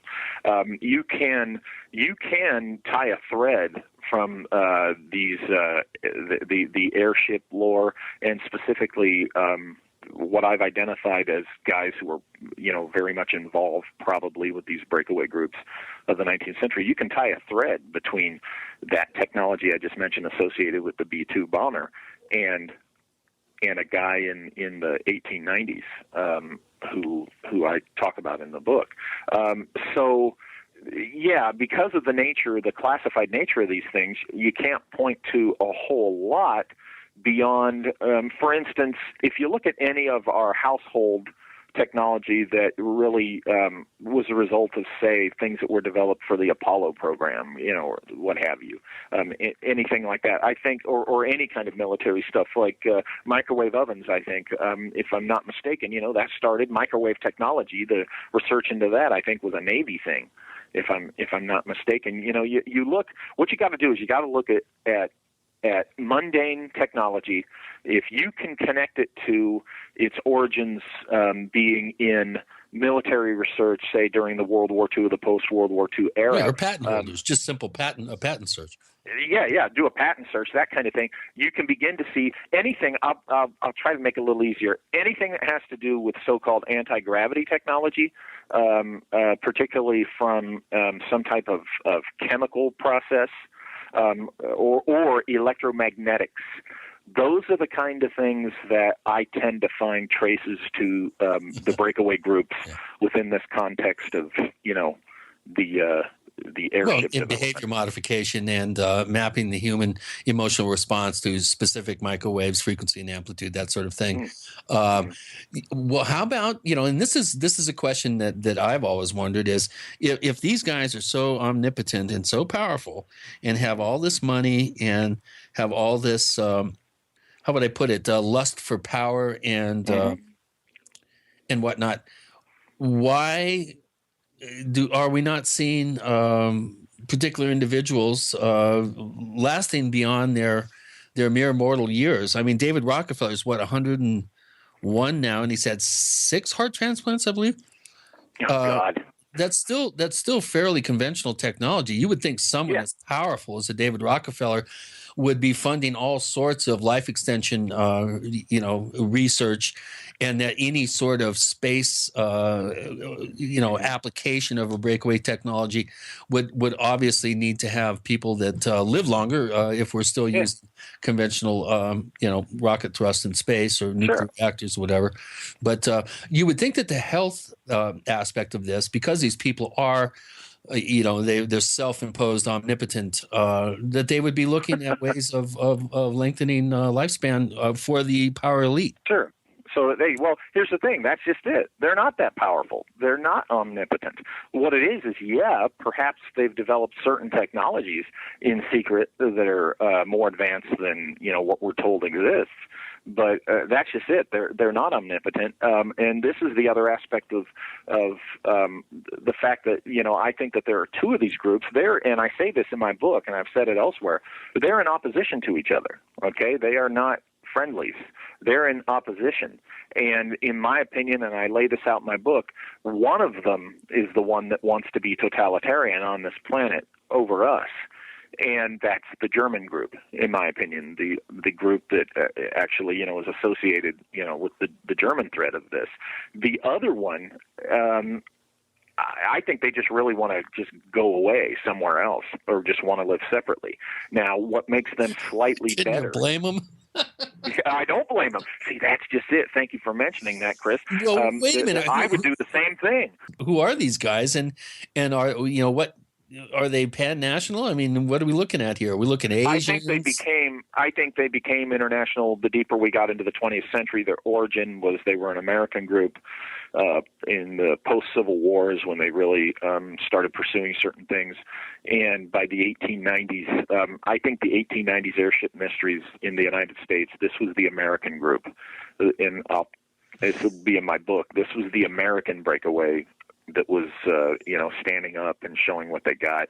And as we got deeper into the 20th century, the American group, would take people into their fold who thought like them and, who qualified and could be trusted, and I think their view is this. They care about us to the extent that they disagree with the bad values of their opposition. They don't, in other words, they don't want to rule over us, like tyrants. They just want to go away.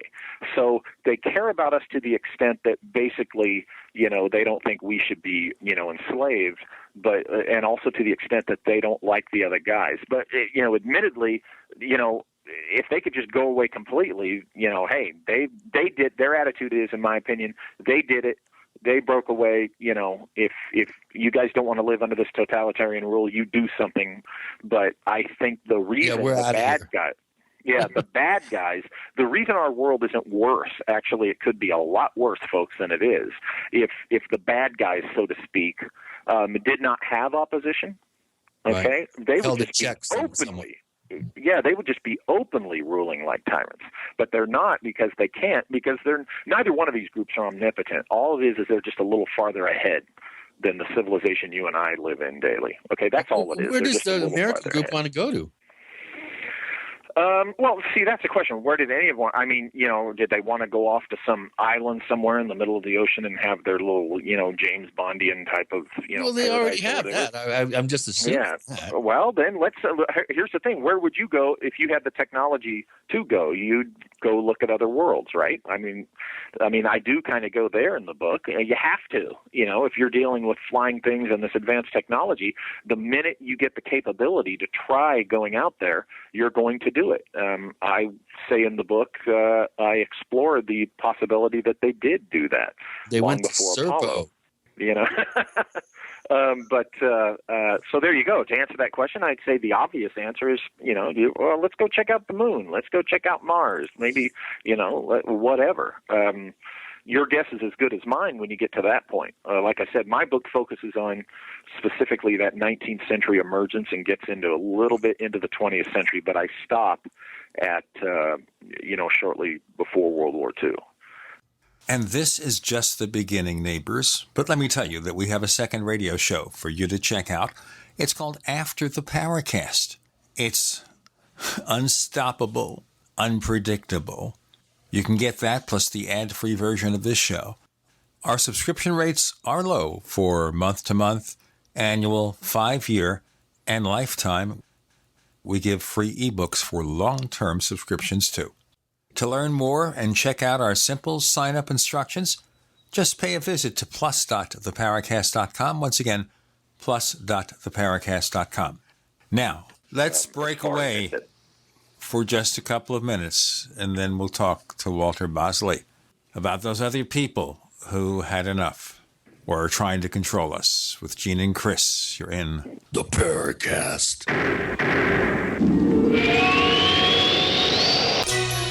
Thank you for listening to GCN. Visit GCNlive.com today.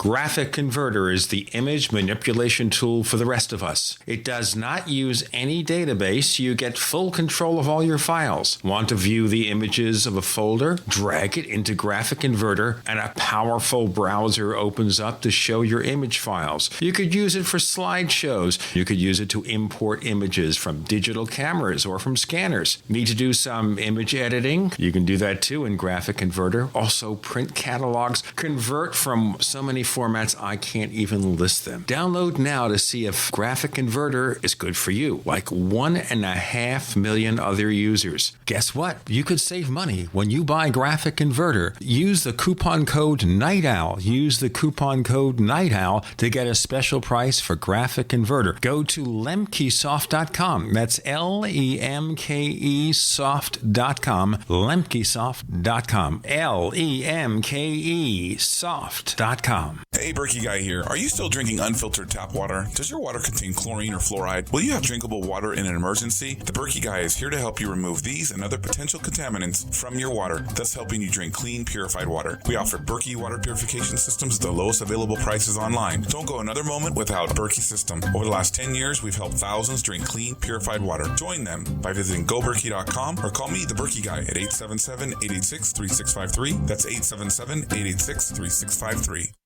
As the cold and flu season approaches, Silver Lungs is ready to help you and your family through the toughest of the year by supporting your immune system and overall health. From our best-selling colloidal silver generating system to our entire line of silver-based skin gels, nasal sprays, soaps, and silver solutions. Silver solutions remain one of nature's most powerful and least expensive antibacterial agents. Now you can produce your own for pennies a day in the comfort of your home using the breakthrough technology of the Silver Lungs generator. Learn more today at www.silverlungs.com. Owe $10,000 or more to the IRS? Get on board with the Tax Admiral. Don't pick on the IRS alone. I'll cut penalties and reduce your overall tax bill. Sometimes I can even get it zeroed out completely. We're an A-rated company helping people clean up their mess with the IRS. If you owe $10,000 or more, then call the Tax Admiral. Call 800-287-7180. Again, that's 800-287-7180. 800-287-7180. Hi, Peter Vaccaro for ParanormalDate.com. Are you looking for love in all the wrong places? Now you have a chance to change that by signing up for free at ParanormalDate.com. This incredible dating site puts people of like minds together. People who are interested in the strange, the unusual, mysteries, ghosts, UFOs, and the afterlife, and so much more. ParanormalDate.com was developed for you, people seeking a viable alternative to the other dating services. You can join for free by going to ParanormalDate.com, and if you decide you like it and want to connect with people, use the code GEORGE for a substantial discount. Mark Rawlings, president of ParanormalDate.com, says so many people hunger to share their experiences about the paranormal, the unexplainable, or the afterlife, and so much more, and this is the source for them to meet and share that common interest. So sign up for free at ParanormalDate.com, ParanormalDate.com, and use the code GEORGE if you decide to connect with someone you like. So you've got to take a state construction license exam or certification. Can't decide on what books or what chapters to study? Discover right now how you can eliminate unnecessary books and wasted study time. At contractorexam.com, our study materials zero in on state-required test topics in an effective, multiple-choice format. So whether you're a plumber, electrician, general contractor, or other construction-related trade, contractorexam.com will help get you prepared. Visit us at www.contractorexam.com today.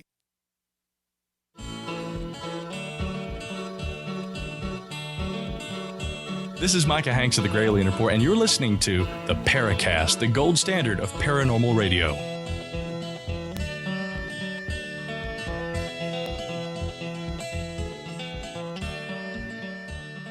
So, Walter Bosley, we're talking breakaway civilizations here, but if I'm the casual observer and I look at this and I say, okay, this is just another conspiracy theory, what do I see in the things that are going on in our current society, where we need some intervention because it's a pretty big mess? Is that their doing, or are we just so good at screwing things up ourselves we don't need any help? The answer is yes. It's both. You've got. Here's the thing: totalitarians, they take advantage of human weakness. So humanity has this. The downside to humanity is, we have an ability to screw things up on our own in a classic way. And these totalitarian guys, what they do is they take advantage of that and just pile on with their particular policies and actions.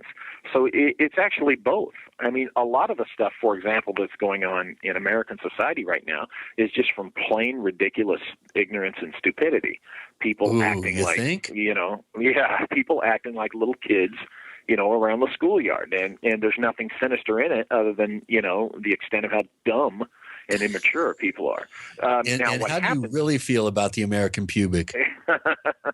Yeah.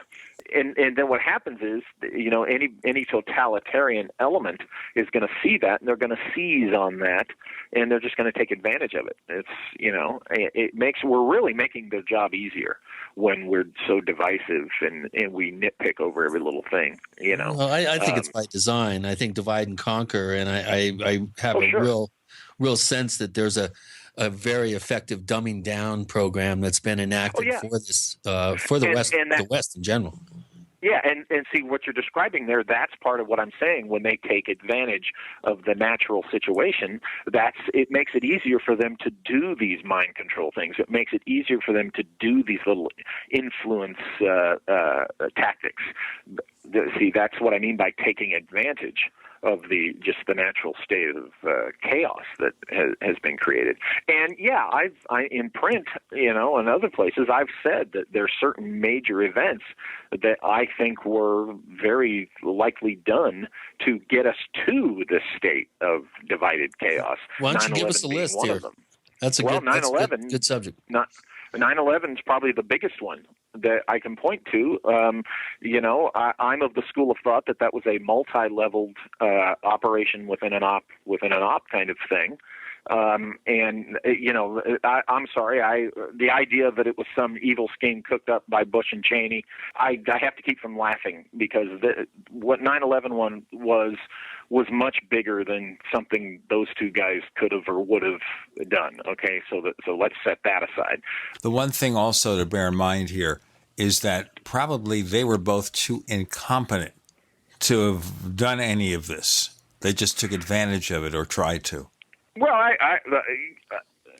Wait a minute. Cheney was running 5 Air Force operations the same day. I mean, Vigilant Guardian was one. There was 2 operations involving, hijacked airliners crashing into buildings in New York and in D.C. There was a drill, the San Bernadino. SWAT teams had drills going. Every one of these false flag events have had concurrent. The Boston bombing. They've had concurrent preparedness drills that actually are a mirror image of what actually occurred. Yeah. How do you explain that? That's beyond coincidence and synchronicity to me. Of course, it's not coincidence, and let me explain it from my perspective. When I was with OSI, I was chief of a counter-espionage operations branch that gets into double agentry, and that's about the extent I can talk, specifically about that. But here's the thing: when you're in that line of work, you're dealing with the reality and the possibility of moles and people that have been planted in organizations. Now, here's the thing: if I had my guy planted in an organization or a group, say within Cheney's inner circle, and he or she had access to these things you've just cited that Cheney was running and stuff like that, my mole would be coming back reporting to me, well, this is what this guy's doing, this is what he's got set up, whatever. Now, what I'd be thinking is, okay, how can I piggyback on that, take advantage of this, and perpetrate my awful act, and because of these facts, make people look to that guy. In other words, my mole working with Cheney would say, hey, Cheney is vice president, is going to be doing this, that, and the other, blah, blah, blah. I would say, okay, our plan when we pull off this atrocious act is going to be to do it in a way, gosh, Cheney's doing these exercises and models looking at planes running into buildings. We'll have planes fly into buildings. Okay, he's doing this with it. Okay, we'll have guys do this. And what it will result in is the suspicious public looking at this. They're going to look at Cheney and what he was doing and say, oh, it was him. Oh, it was him.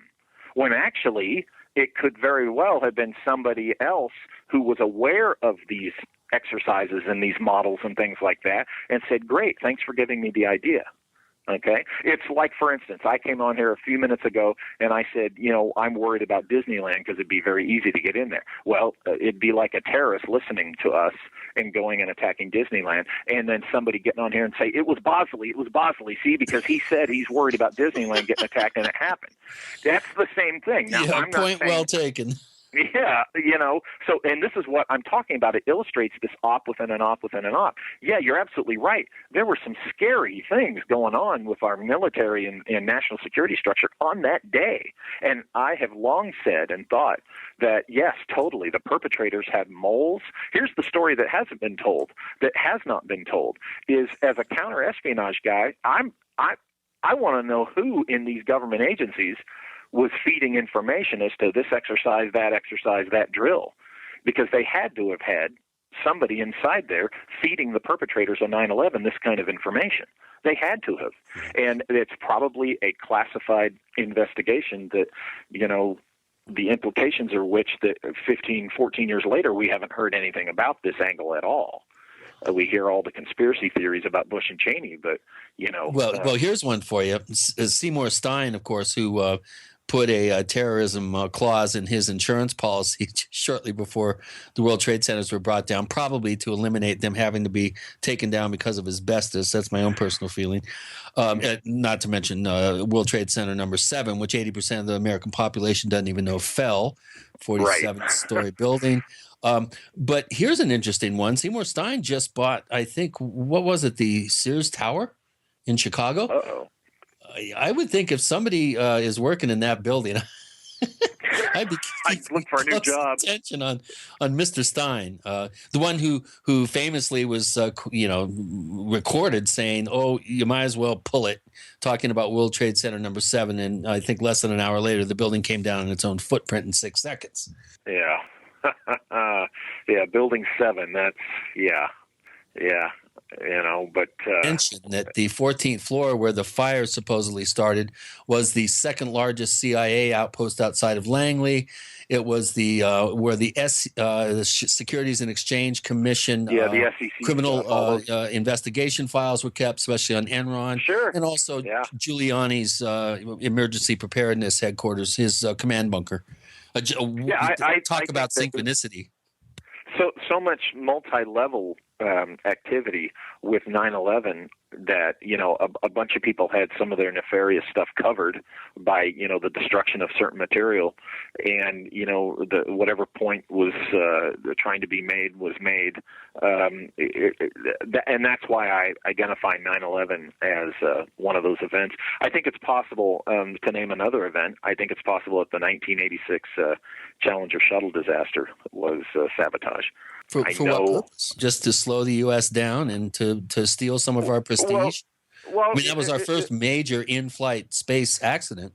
Well, this was now. Remember, I'm coming at the angle that a major aspect of these events is to inject negative psychological magic, as it were, into the psyche of the public of the nation. And think about it. In 1986. For the longest time, through the NASA program, through Apollo and stuff, we were going through a tumultuous period where really about the only thing Americans had to look to that we could have some national pride in was our space program, right? I mean, it seemed like, we did that right. And to strike... Well, there were millions and millions of Americans that were looking forward to the promised impact of trickle-down economics. And we were 6 years into 8 years of a Reagan presidency at that point. Yeah, and the one thing that we, could all say, hey, well, at least our space program, we're still number one, out in space. And so it was natural, well, let's hit them here. We got to do our break. Let's hit this announcement here. Walter Bosley with Gene and Chris, you're in. The Paracast.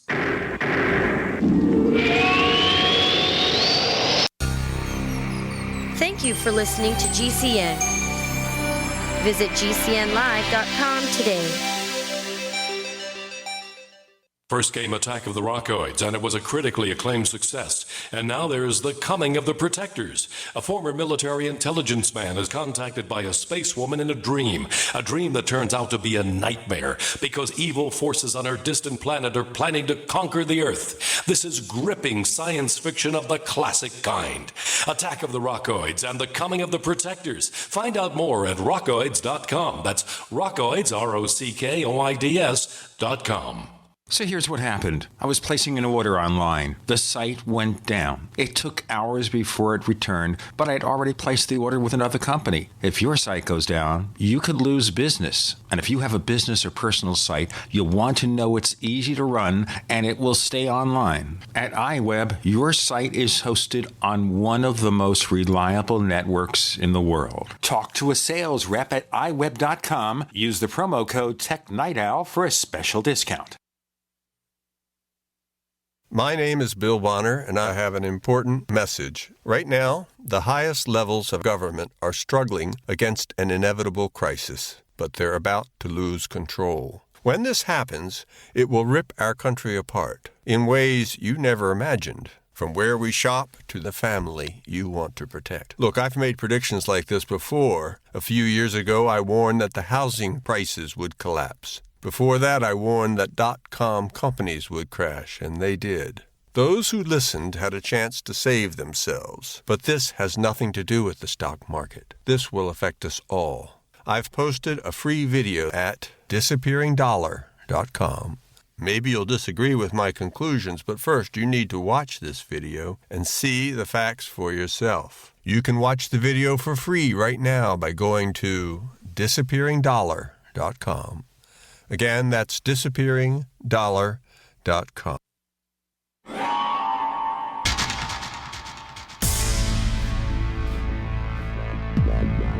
Welcome back to the Paracast, the gold standard of paranormal radio. And now, here's Gene Steinberg.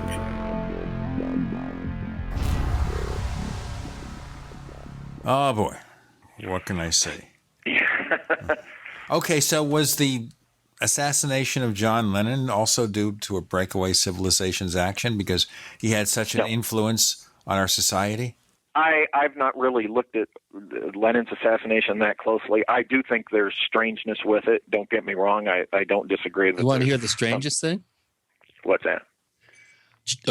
Mark David Chapman was hired by John Hinckley's dad, who was the head of the world, was it the Florida-based charity organization that he ran, John Hinckley Sr., actually hired Mark David Chapman as one of his missionaries for the organization. I just figured I'd throw that out there. Wow, that's what do you say about that? Of course, we all know that John Hinckley was his son was the alleged attempted assassination of Ronald Reagan soon after he became president in '80, and it's interesting, of course, that Hinckley Sr. also had just recently sold $30 million worth of dry oil wells to George Herbert Walker Bush, who happened to be vice president at the time. But I don't want to go down those roads. They're too coincidental. Yeah. Now, here's the thing. I tie in Empire of the Wheel 3, the nameless ones. I have a list of these events we're talking about, and I see where there are interesting thematic ties between the Challenger shuttle disaster or sabotage, as I propose theoretically, and the JFK assassination. Now, JFK is famously the president who kicked us off on, going to the moon, and, he's really, one of the symbols of going to the moon, that kind of thing that built us up as a nation during the so-called Cold War and all that. To attack us, to sabotage one of the shuttles so publicly as that was done, as I think, to me, that was an extension of the JFK assassination. In other words, it was the final nail in his coffin. Look, here's his legacy, his greatest legacy to the nation, being this, let's go to the moon, and look what it did for our national pride and our national psyche. It was a good thing. Here's our final strike. The guy, we're putting a nail in the coffin, we're killing, we're hitting his legacy. And it really was a blow, to our whole, because we hadn't had something like that since Grissom, Chafee, and White died on the launch pad in the early Apollo age. But, that now we're getting back into, the strange, almost synchronicitous type thematic stuff. And yeah, I do think that there's some group that was orchestrating that. Big question that is also so difficult to handle. How do we prove that? How do we prove there was sabotage with that shuttle disaster? There was sabotage with any of these events? It's like trying to identify who the Zodiac Killer was. You're not going to do it the farther you get away from the event. Here's the thing. The sabotage could have very well have had to do with that O-ring. So, the Morton Thiokol O-ring issue, that's valid. But, I would say that the sabotage was likely with the O-ring, and that was destroyed. So, you're not going to, as far as the evidence to prove the sabotage, ain't going to happen unless you were to have someone come forth and say, I did it, or I know who did it, and here's the proof, the evidence. That's the thing, and that's kind of what they count on. Is, destroy the evidence within the act. With time, less and less people care.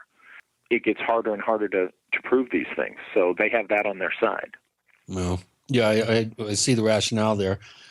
Time marches on and feelings fade, And then young people who are being dumbed down to begin with, I bet you there's a sizable percentage of them that don't even know what the Challenger was. That's right. That's right. So, it's all relative, and all the same things tend to come back, in a circle where, subsequent generations, have to relearn certain things that the previous generations are screaming and yelling about. And, it's just life goes on. Well, one of our good posters, he always posts good questions here at forum.theparacast.com, where our readers and forum participants can ask questions of our guests. And this is Technomage. And he's asking if you are aware of any well-known people that could be identified as belonging to one of these breakaway civilizations, or is that even possible to even attempt to do that? Well, what I attempt to do in the book is identify historical figures and people from history, and the difference being, historical figures implies famous, well-known, and then people from history, maybe lesser-known folks. It's easier to look back and say, hey, there's this guy, there's that guy, and these guys were probably connected with this. But the nature of these breakaways is that they are very secretive, and that's part of the criteria for being brought into them, is you have to be the kind of person that, does not want the spotlight on you. You don't want to be known. And that's what I think particularly as we got farther into the 20th century, that became even more of a requirement. That's not to say that there aren't famous people that you can point to that are aware. For instance, I would say a guy like, and this is just completely out of my hat, to answer the question, to give an example. If I were to guess, my opinion is a guy like Bill Gates would probably be more aware of what the deal is with breakaways than you or I would, simply because he's this giant in his industry that is so critical to everything. Well, I think he's the richest, one of the richest people on the planet. I think the guy in Mexico is the richest. But at one point, he was a trillionaire, which not many people can say. How large and extensive and how in depth do you think his intelligence arm is? Do you think he has a bureau of Gates intelligence that goes around digging into things here and there? With that kind of money, you could fund any sort of intelligence operation.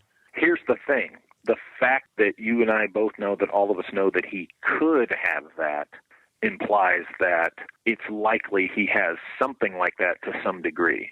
I'd be surprised if he doesn't have his, little research unit. I'd be extremely disappointed.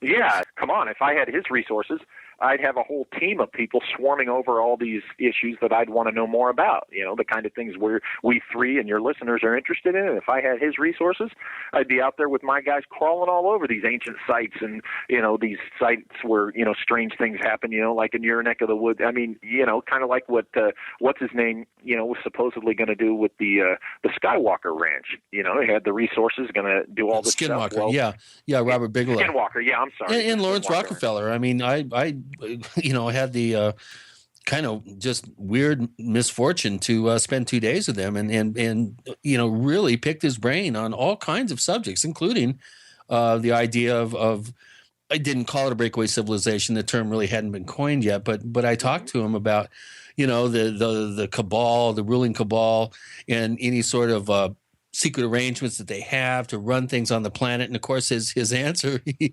gave me with a chuckle is, if you think that, we're busy guys, and if you think we could even agree on a place to meet and have a time frame that would work, let alone even agree on what to talk about, you're sadly mistaken. And of course, I didn't believe him, but I thought it was it was an interesting response to the to the question. And then when I asked him if why everybody on this new thing called the internet thinks his little brother David is the Antichrist, he almost died from apoplexy from laughing so hard. And my meeting with him was over, and I went home. I thought I killed him inadvertently with a joke. Well, I know a lot of jokes that I tell kill people, and that's why I don't tell jokes very often. Let's just continue. Obviously, we're making people apoplectic here, probably because he knew too much.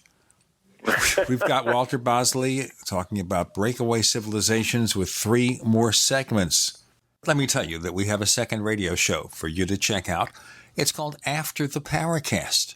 It's unbridled, unpredictable. You can get that plus the ad-free version of this show. Go to plus.theparacast.com, plus.theparacast.com. With Gene and Chris, you're in the Paracast.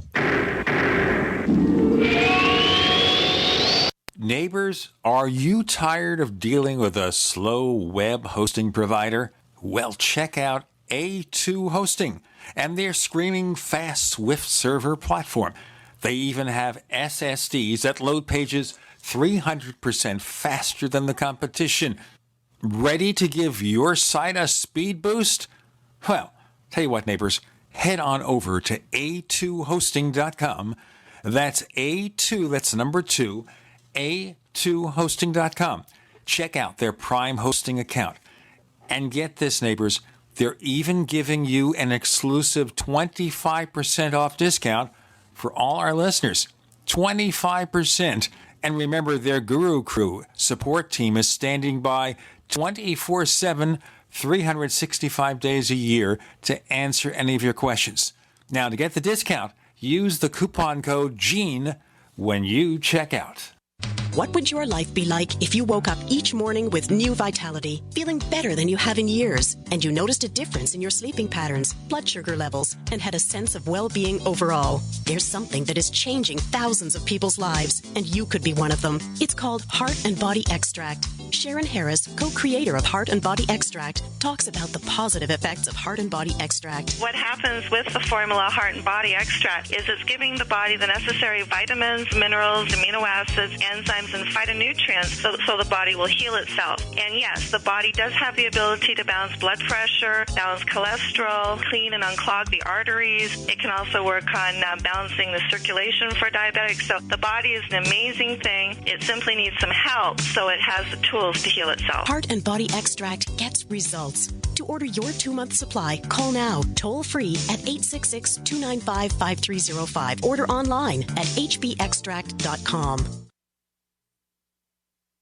With a new year coming, it's time for a new way to look at weapon storage. Safes can't be accessed quickly, and racks are unsafe for children. Covert cabinets are the next level in home defense. They fit seamlessly into any home's decor, and they provide quick access to firearms while keeping them uniquely hidden. Covert cabinets, the ideal hidden storage solution. Custom made in the USA, Covert cabinets are an elegant and practical alternative to the bulky and obvious storage systems of the past. Find out more at covertcabinets.com. That's covertcabinets.com.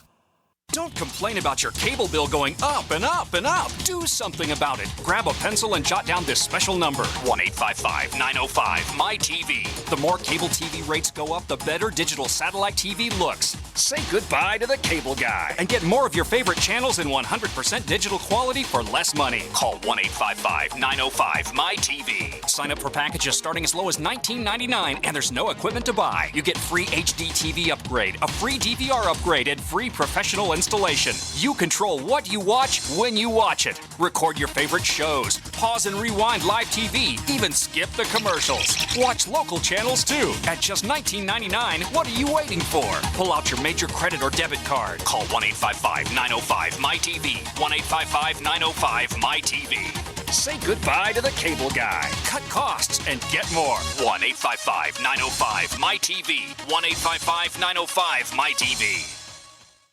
We use mobile devices right against our bodies every day, but growing scientific evidence has emerged showing serious health risks associated with exposure to EMF radiation emitted from these devices. The solution is Defender Shield, the most effective mobile radiation shielding ever developed. Defender Shield blocks virtually 100% of EMF radiation from cell phones, tablets, and laptops, and starts at just $64.99. Buy now at DefenderShield.com. For 10% off, use promo code GCN. DefenderShield.com, the worldwide leader in mobile radiation shielding. We'd like to hear from you. If you have a comment or question about the Paracast, send it to news@theparacast.com. That's news@theparacast.com. And don't forget to visit our famous Paracast community forums at forum.theparacast.com. So is Chris O'Brien from A Breakaway Civilization.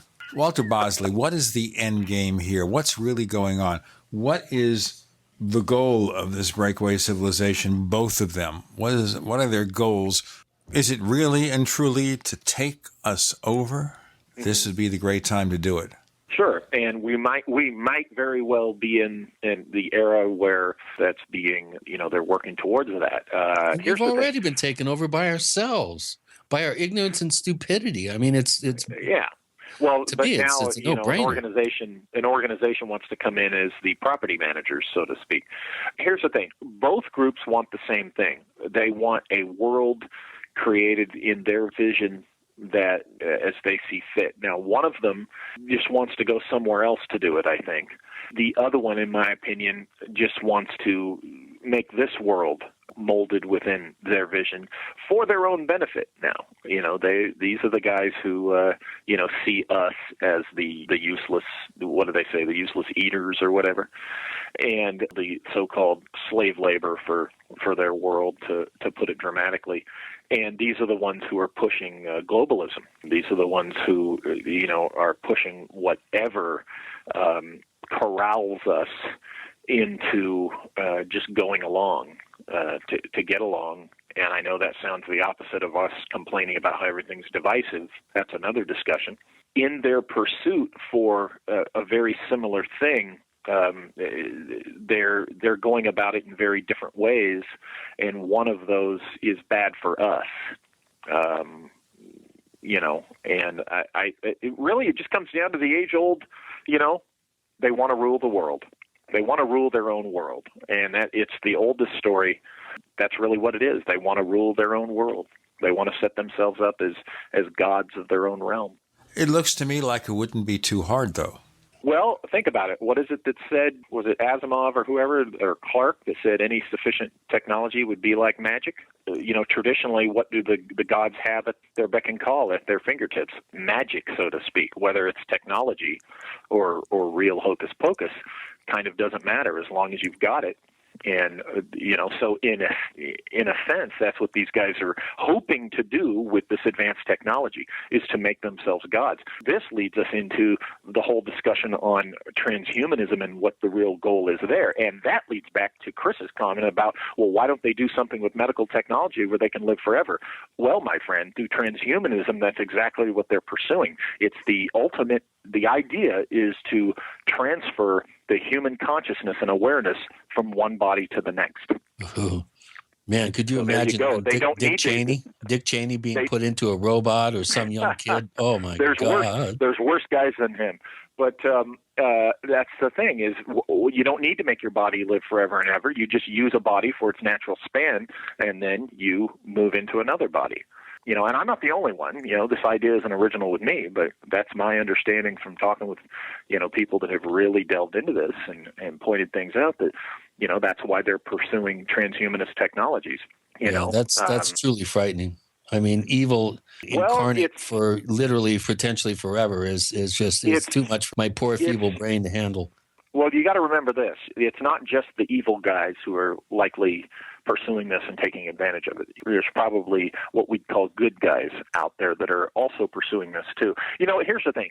This idea of good and evil and rotten people and right people, good people, it's all relative. This has gone on since time began, and it will continue to go on. We're always going to have that. And that's why we always have to watch out for the people with their hands on the controls of civilization. That's why we have to watch our backs. That's why we got to remind them that, if they get too far out of line, they'll be yanked out, Well, here's a question from Sue, who's been a poster at forum.theparacast.com, in the question bank, where she pops up every now and then and asks questions of our guests, just like you can if you sign up at forum.theparacast.com. And she's wondering if you're familiar with Mac Toney's work on crypto-terrestrials, which I know you are. And if so, what's your opinion of it? Does it fit in, or does it diverge from your own work? Actually, yeah, not only am I familiar with it, but anytime you see him, I think in one, maybe two of his books, but definitely one, he tells a story from an author named E.A. Guest. Well, that's me. That's my pseudonym that I used when I had sensitive employment in the early 2000s. Walter Bosley couldn't be out there as a writer, so I used that pseudonym E.A. Guest. I started using it for fiction, and then I used it for nonfiction articles. Well, that's me. I am E.A. Guest, and in the stuff he's talking about in his crypto-terrestrials work that has to do with, the subterranean civilizations, that's my father's account to me that he told over the course of years of his experience with that stuff. So, yeah, I never met Mac. I never met him. Friends of mine, Greg Bishop, of course, as you know, and Paul Kimball and them, they knew Mac. And so I think I like his work. I like where he was going and what he was pointing out, and any connection to, the breakaway civilizations would have been in the form of knowledge and contact with, crypto terrestrials, so to speak, because naturally, particularly as we got into the 20th century and the technology advanced, you advance certain technologies and you start poking around in places, you're going to encounter whoever and whatever's there. So right, and you would think they would side with the more benevolent parties as opposed to the I would hope. The gung-ho totalitarian types, which I would hope. You would hope. Yeah, me too. Here's the problem with that is we have in our lore and legends, and if you want to get a clue about, certain things, the history of them, you kind of have to look at legends and mythology and dig out maybe the possibility of what the nugget of truth is in that, right?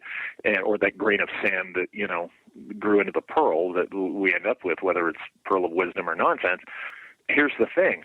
We have legends and lore of these fallen beings who were, allegedly imprisoned in this dark underworld, right? And it's in all these cultures.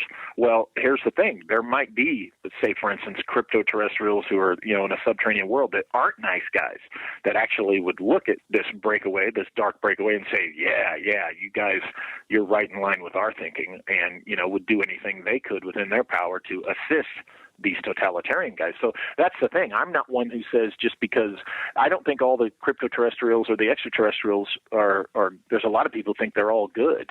I think that's a mistake. I think some of them are good, some are bad, just like us.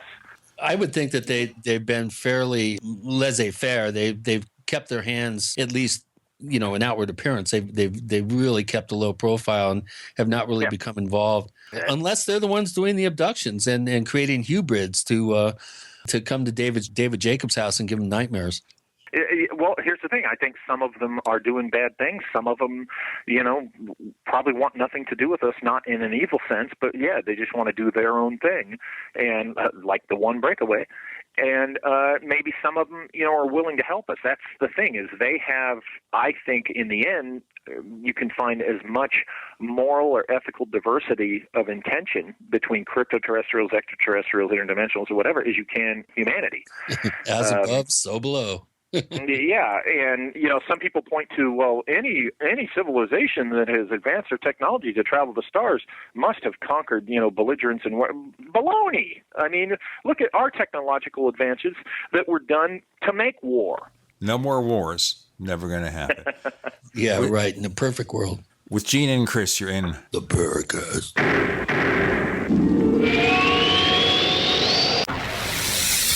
You are listening to GCN. Visit GCNlive.com today. This is Dan Pilla. Do you owe the IRS money you can't pay? Are tax debts crippling you? I've defended people from the IRS for over 30 years. I've helped thousands, and I can help you too. I wrote the book on IRS settlement, and I'm telling you, there's no such thing as a hopeless case. Call 800-34-NO-TAX to finally get free of IRS debt. With the IRS's new programs, there's never been a better time to solve your problem. Call 800-34-NO-TAX. That's 800-34-NO-TAX, or my website, danpilla.com. Paid non-attorney spokesperson Adam Pulaski of the Pulaski Law Firm with principal office in Houston, Texas is the attorney responsible for the content of this ad. This ad is not legal advice, and the choice of a lawyer should not be based solely upon advertisement. Services may not be available in all states. Attention Xarelto users. If you or a loved one took Xarelto and suffered a serious bleeding event, you may be entitled to financial compensation. Xarelto is a popular prescription blood thinner used to prevent blood clots and protect patients from strokes. These serious bleeding events have led to numerous cases of hospitalization and even death. Phone lines are open 24/7. Call 800-261-0937. That's 800-261-0937. This is a healthcare alert from the Pain Relief Hotline. If you, a family member, or a loved one suffers from knee, back, shoulder, or ankle pain and have Medicare as your primary insurance, we've got great news. You don't have to suffer any longer. You can immediately qualify for a pain-relieving brace at little or no cost to you by calling our 24/7 Pain Relief Hotline at 866-389-0620. Delivery is free and all paperwork is handled for you. If you are on Medicare and have knee, back, shoulder, or ankle pain, don't wait. You can qualify to immediately receive a pain-relieving brace at little or no cost by calling our 24/7 Pain Hotline now at 866-389-0620. Our representatives are standing by 24/7 to take your call and rush you your pain-relieving brace at little or no cost to you. Shipping is free and all paperwork is handled for you. Just call 866-389-0620. That's 866-389-0620. Again, 866-389-0620. Hey, Berkey Guy here. Are you still drinking unfiltered tap water? Does your water contain chlorine or fluoride? Will you have drinkable water in an emergency? The Berkey Guy is here to help you remove these and other potential contaminants from your water, thus helping you drink clean, purified water. We offer Berkey water purification systems at the lowest available prices online. Don't go another moment without a Berkey system. Over the last 10 years, we've helped thousands drink clean, purified water. Join them by visiting goberkey.com or call me, the Berkey Guy, at 877-886-3653. That's 877-886-3653. My name is Bill Bonner, and I have an important message. Right now, the highest levels of government are struggling against an inevitable crisis, but they're about to lose control. When this happens, it will rip our country apart in ways you never imagined, from where we shop to the family you want to protect. Look, I've made predictions like this before. A few years ago, I warned that the housing prices would collapse. Before that, I warned that .com companies would crash, and they did. Those who listened had a chance to save themselves. But this has nothing to do with the stock market. This will affect us all. I've posted a free video at disappearingdollar.com. Maybe you'll disagree with my conclusions, but first you need to watch this video and see the facts for yourself. You can watch the video for free right now by going to disappearingdollar.com. Again, that's disappearingdollar.com. Owe $10,000 or more to the IRS? Get on board with the Tax Admiral. Don't pick on the IRS alone. I'll cut penalties and reduce your overall tax bill. Sometimes I can even get it zeroed out completely. We're an A-rated company helping people clean up their mess with the IRS. If you owe $10,000 or more, then call the Tax Admiral. Call 800-287-7180. Again, that's 800-287-7180. 800-287-7180. Hi, this is Don Ecker, and you are tuned into the Paracast. Let me tell you what, you're going to hear stuff here that you probably won't hear anywhere else. Hear that, George Snorri? So, make love, not war. Those who say that, we're doomed. I'm going to love you to death. Mm-hmm. It's just so much nonsense here.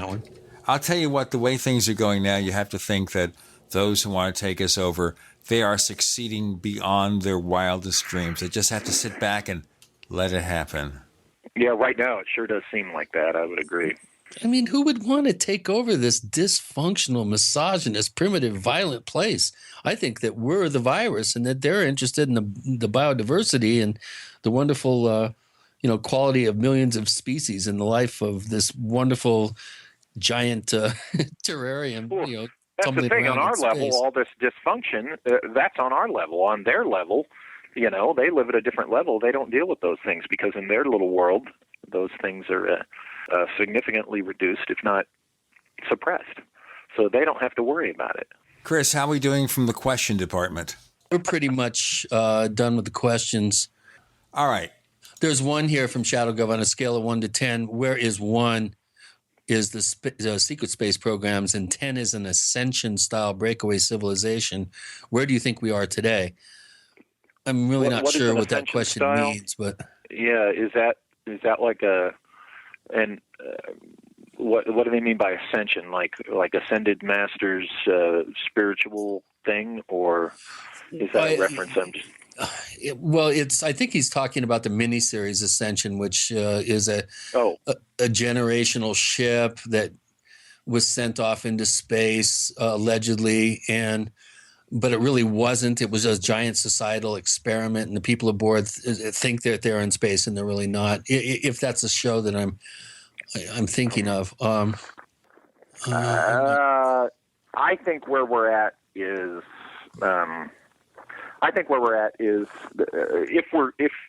If I and the others who look at this. By the way, Richard Dolan is the one who first coined the phrase breakaway civilization. For those who want to know the strict definition, and go to his website. I think he's got the definition there. But you've got a couple of these breakaways. If they indeed do exist, they have technology that's basically what we would call a century ahead of ours, somewhere between 50 to 100 years ahead of the most advanced we're aware of. And, they're able to do some really cool things, but I don't think they're so far ahead of us that we wouldn't easily recognize them if we saw them. I don't think they're they're of course not as far as they'd like to be, but I think, are they likely on the moon, on Mars, that kind of thing? Yeah, I think they easily have done that a while back. But as far as being able to transfer their consciousness into a robot body or this other no. They're working towards these things, but I don't think they've made a practical daily use of some of these more far out aspects of what they're pursuing. They're still progressing. All right, let's look at the question of the secret space program for a moment. Okay, so it's your contention that possibly they are on Mars. But as far as NASA is concerned, we're talking about 2030 or 2035. So we're saying the breakaway civilization is maybe 20 years or more ahead of us? Oh, more. I don't know about you, but I quit paying attention to NASA a while back. That's a propaganda thing that, NASA for me has lost, credibility and such. And, maybe NASA isn't planning on going there till 2030. That's nice. But, the breakaways, they do their own thing. See, that's the nature of it. I don't think some people say, well, you got to look at the accounting for NASA and stuff and the Department of Defense. No, you don't, in my opinion, because the very nature of the breakaway by definition is they're doing their own thing. They're not, for a while you could look at those things, during the military-industrial complex, era when they first, post-World War II era, you could probably look at those things, for clues, but they can do their own thing. And if they can go to Mars, they're not going to wait for NASA, So to me, NASA's, in this discussion, within the context of this discussion, NASA became a non-player a long time ago.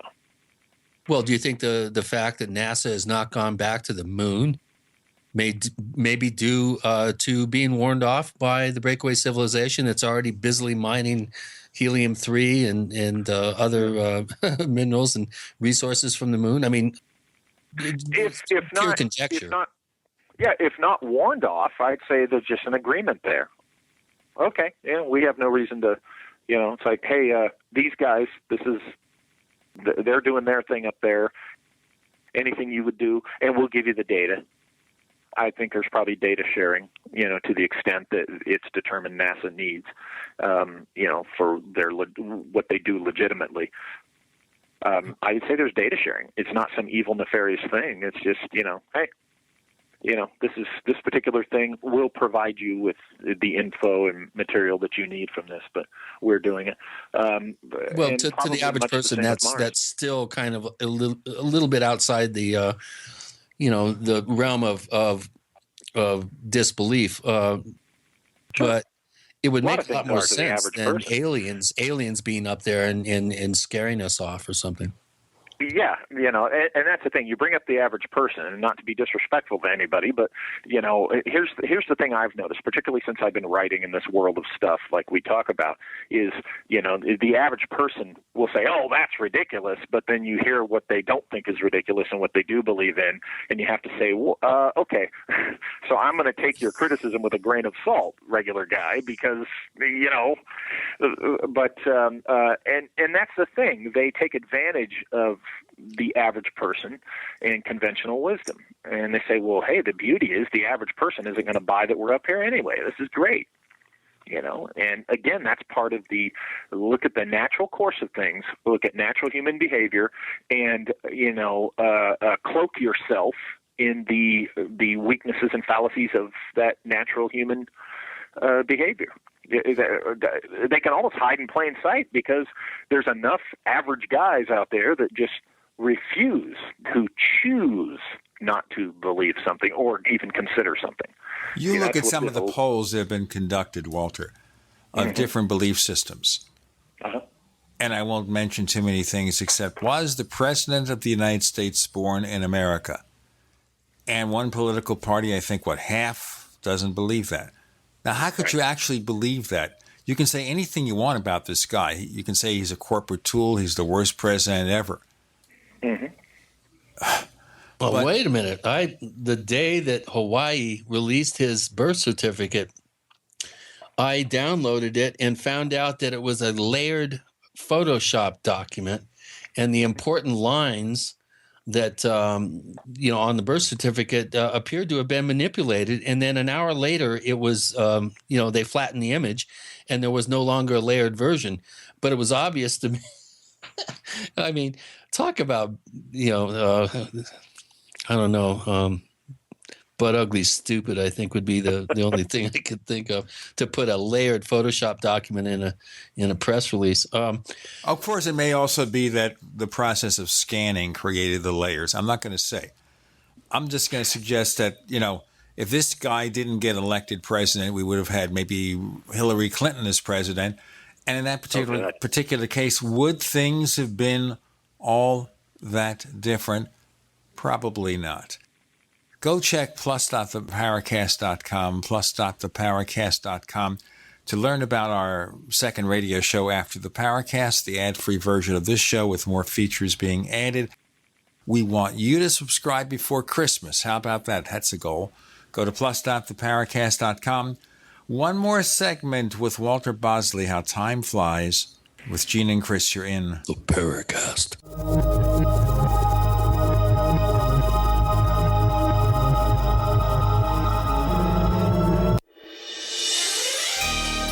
Thank you for listening to GCN. Be sure to visit GCNlive.com today. Graphic Converter is the image manipulation tool for the rest of us. It does not use any database. You get full control of all your files. Want to view the images of a folder? Drag it into Graphic Converter, and a powerful browser opens up to show your image files. You could use it for slideshows. You could use it to import images from digital cameras or from scanners. Need to do some image editing? You can do that too in Graphic Converter. Also print catalogs. Convert from so many formats I can't even list them. Download now to see if Graphic Converter is good for you, like 1.5 million other users. Guess what? You could save money when you buy Graphic Converter. Use the coupon code Night Owl. Use the coupon code Night Owl to get a special price for Graphic Converter. Go to lemkesoft.com. That's LEMKEsoft.com. Lemkesoft.com. LEMKEsoft.com. Are your Google search results killing you? Unflattering content in blogs, news articles, online reviews, social media, or other sources can jeopardize your reputation, your business, and your livelihood. Let Reputation.com help. Our patented technology will make the truth about you more visible while pushing down unwanted negative content. Improve your Google search results. Call Reputation.com at 1-800-831-0771 for a free consultation. That's 800-831-0771. If you're like me, you're concerned about the stock market and the economy. You're asking the questions, but it just doesn't seem that you're getting the right answers. Well, my friends at the Wealth Preservation Institute not only have the answers, but they've put together a free report, How to Survive the Upcoming Economic Collapse and Protect Your 401ks, IRA savings, and retirement income. Don't hesitate. This report's for free for a limited time by calling 888-772-2929. That's 888-772-2929. Take back your financial lives today. My dad was 59 when he collapsed from a heart attack late last year. Just this past August was when we spread his ashes on the St. Croix River. I loved my dad, but boy was he stubborn. He hadn't been to the doctor in over 25 years. His excuse? He simply couldn't afford it. He wasn't a rich man by any means. At less than $107 per month, libertyoncall.org would have been the perfect alternative for my father. Don't wait. Go to libertyoncall.org right now for not just your sake, but for the sake of your loved ones. Again, that's libertyoncall.org. Hi, Peter Vaccaro for ParanormalDate.com. Are you looking for love in all the wrong places? Now you have a chance to change that by signing up for free at ParanormalDate.com. This incredible dating site puts people of like minds together. People who are interested in the strange, the unusual, mysteries, ghosts, UFOs, and the afterlife, and so much more. ParanormalDate.com was developed for you. people seeking a viable alternative to the other dating services. You can join for free by going to paranormaldate.com, and if you decide you like it and want to connect with people, use the code GEORGE for a substantial discount. Mark Rawlings, president of ParanormalDate.com, says so many people hunger to share their experiences about the paranormal, the unexplainable, or the afterlife, and so much more, and this is the source for them to meet and share that common interest. So sign up for free at ParanormalDate.com, ParanormalDate.com, and use the code GEORGE if you decide to connect with someone you like. Hey, Berkey Guy here. Are you still drinking unfiltered tap water? Does your water contain chlorine or fluoride? Will you have drinkable water in an emergency? The Berkey Guy is here to help you remove these and other potential contaminants from your water, thus helping you drink clean, purified water. We offer Berkey water purification systems at the lowest available prices online. Don't go another moment without Berkey system. Over the last 10 years, we've helped thousands drink clean, purified water. Join them by visiting goberkey.com or call me, the Berkey Guy, at 877-886-3653. That's 877-886-3653.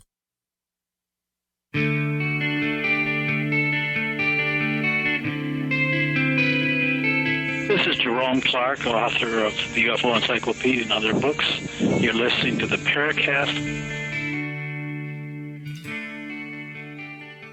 Well, when you were talking earlier about breakaway civilizations, Walter Bosley, just one thing occurred to me because we got into the discussion of the crypto-terrestrials.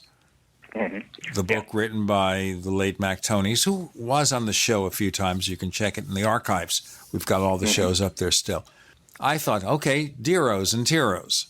Evil under-earth beings being Deros. Yeah.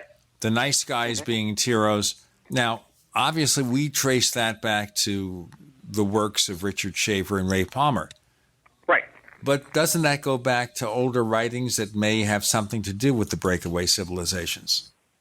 Sure, it goes back to some of your old tradition and lore of places like Shambhala, the subterranean, some people say, hollow earth realm where the king of the world, or Rex Mundi, rules over his civilization.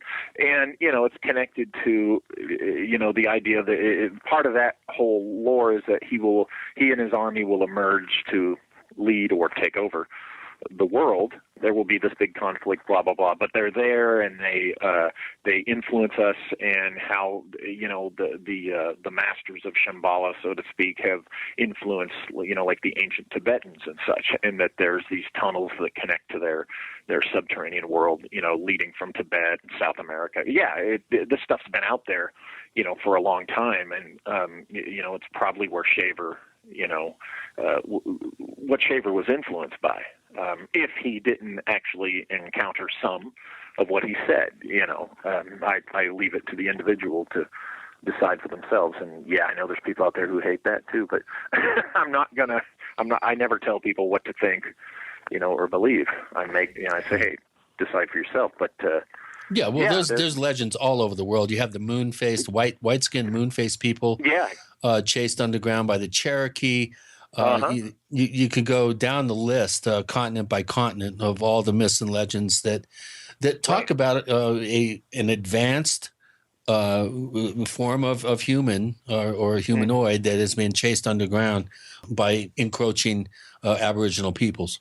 Yes, and these are very often connected to lost civilizations. I get into that a little bit in my new book. You kind of have to, because what I think we're dealing with the breakaways that I write about is they got their hands on very old information that was passed down, by organizations that had come into possession of this kind of information, like the Templars when in the Fourth Crusade, when they sacked Constantinople, that included the Imperial Library. Well, we know the Imperial Library ended up with a lot of stuff from the Library of Alexandria. The tradition, the history with the Library of Alexandria is that it had, it's rumored to have had all the technological knowledge of the world, leading up to the time it was destroyed.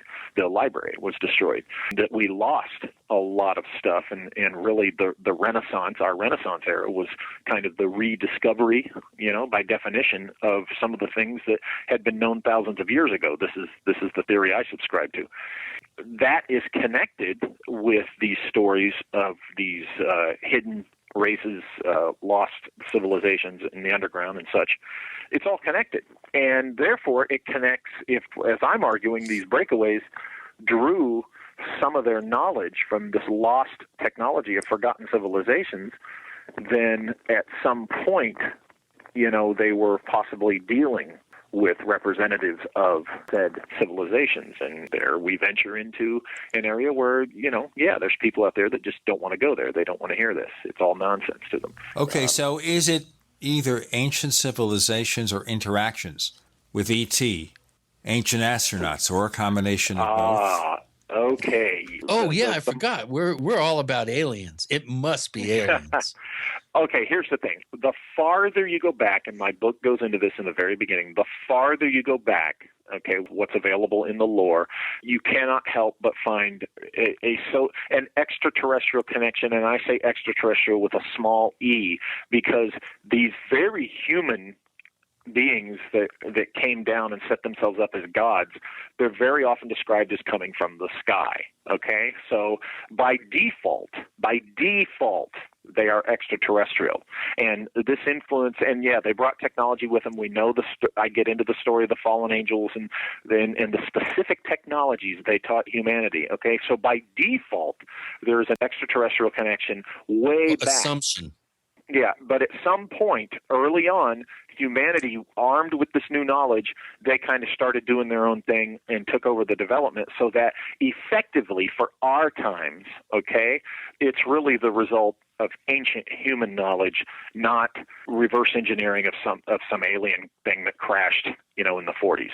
This is stuff that it goes back to ancient human knowledge and technology that is so-called lost technology of the so-called forgotten civilizations, which your mystery schools and your secret societies and stuff, various ones, were privy to.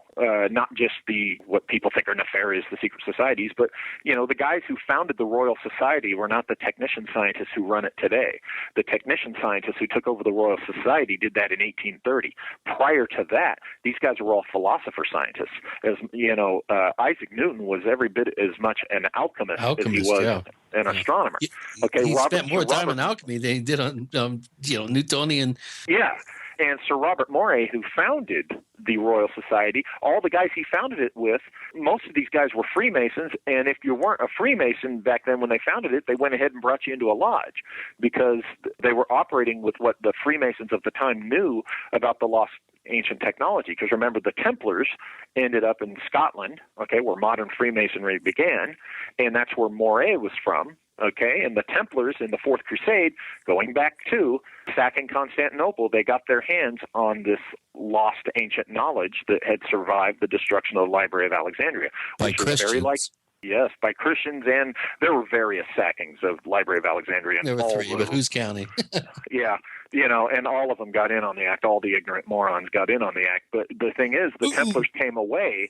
Part of their secret information and treasure was what they sacked in Constantinople, and that included maps and knowledge of the New World, the North and South America, and on and so forth.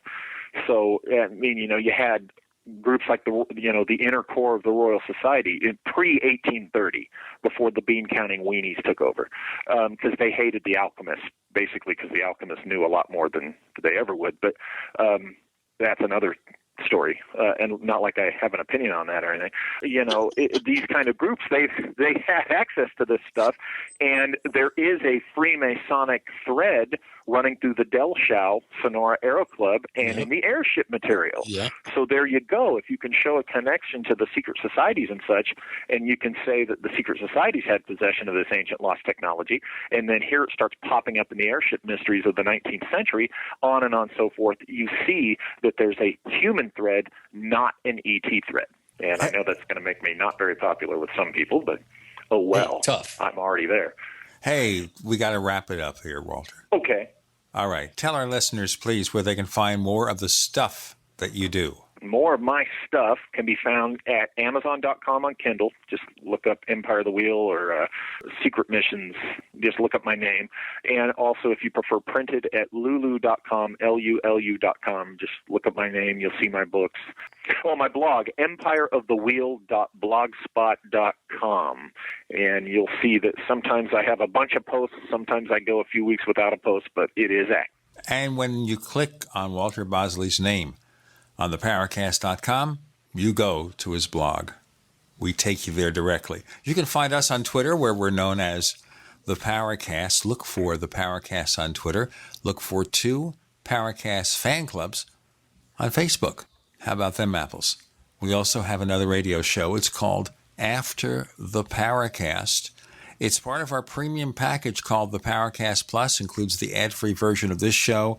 We're adding show templates. And Chris is working like a busy bee to get that first video up. I've got 11 hours for my download here. Oh, boy. Plus.theparacast.com, plus.theparacast.com. Check out our low subscription rates for a month-to-month basis, annual, 5 years, lifetime. What a way to go. Plus.theparacast.com. And go to Chris's site, OurStrangePlanet.com, that I just put under Cloudflare because I wanted him to get the safest environment, free from internet attackers. Walter Bosley, thanks for joining us on the Paracast. Thanks for having me on, guys. I appreciate being here.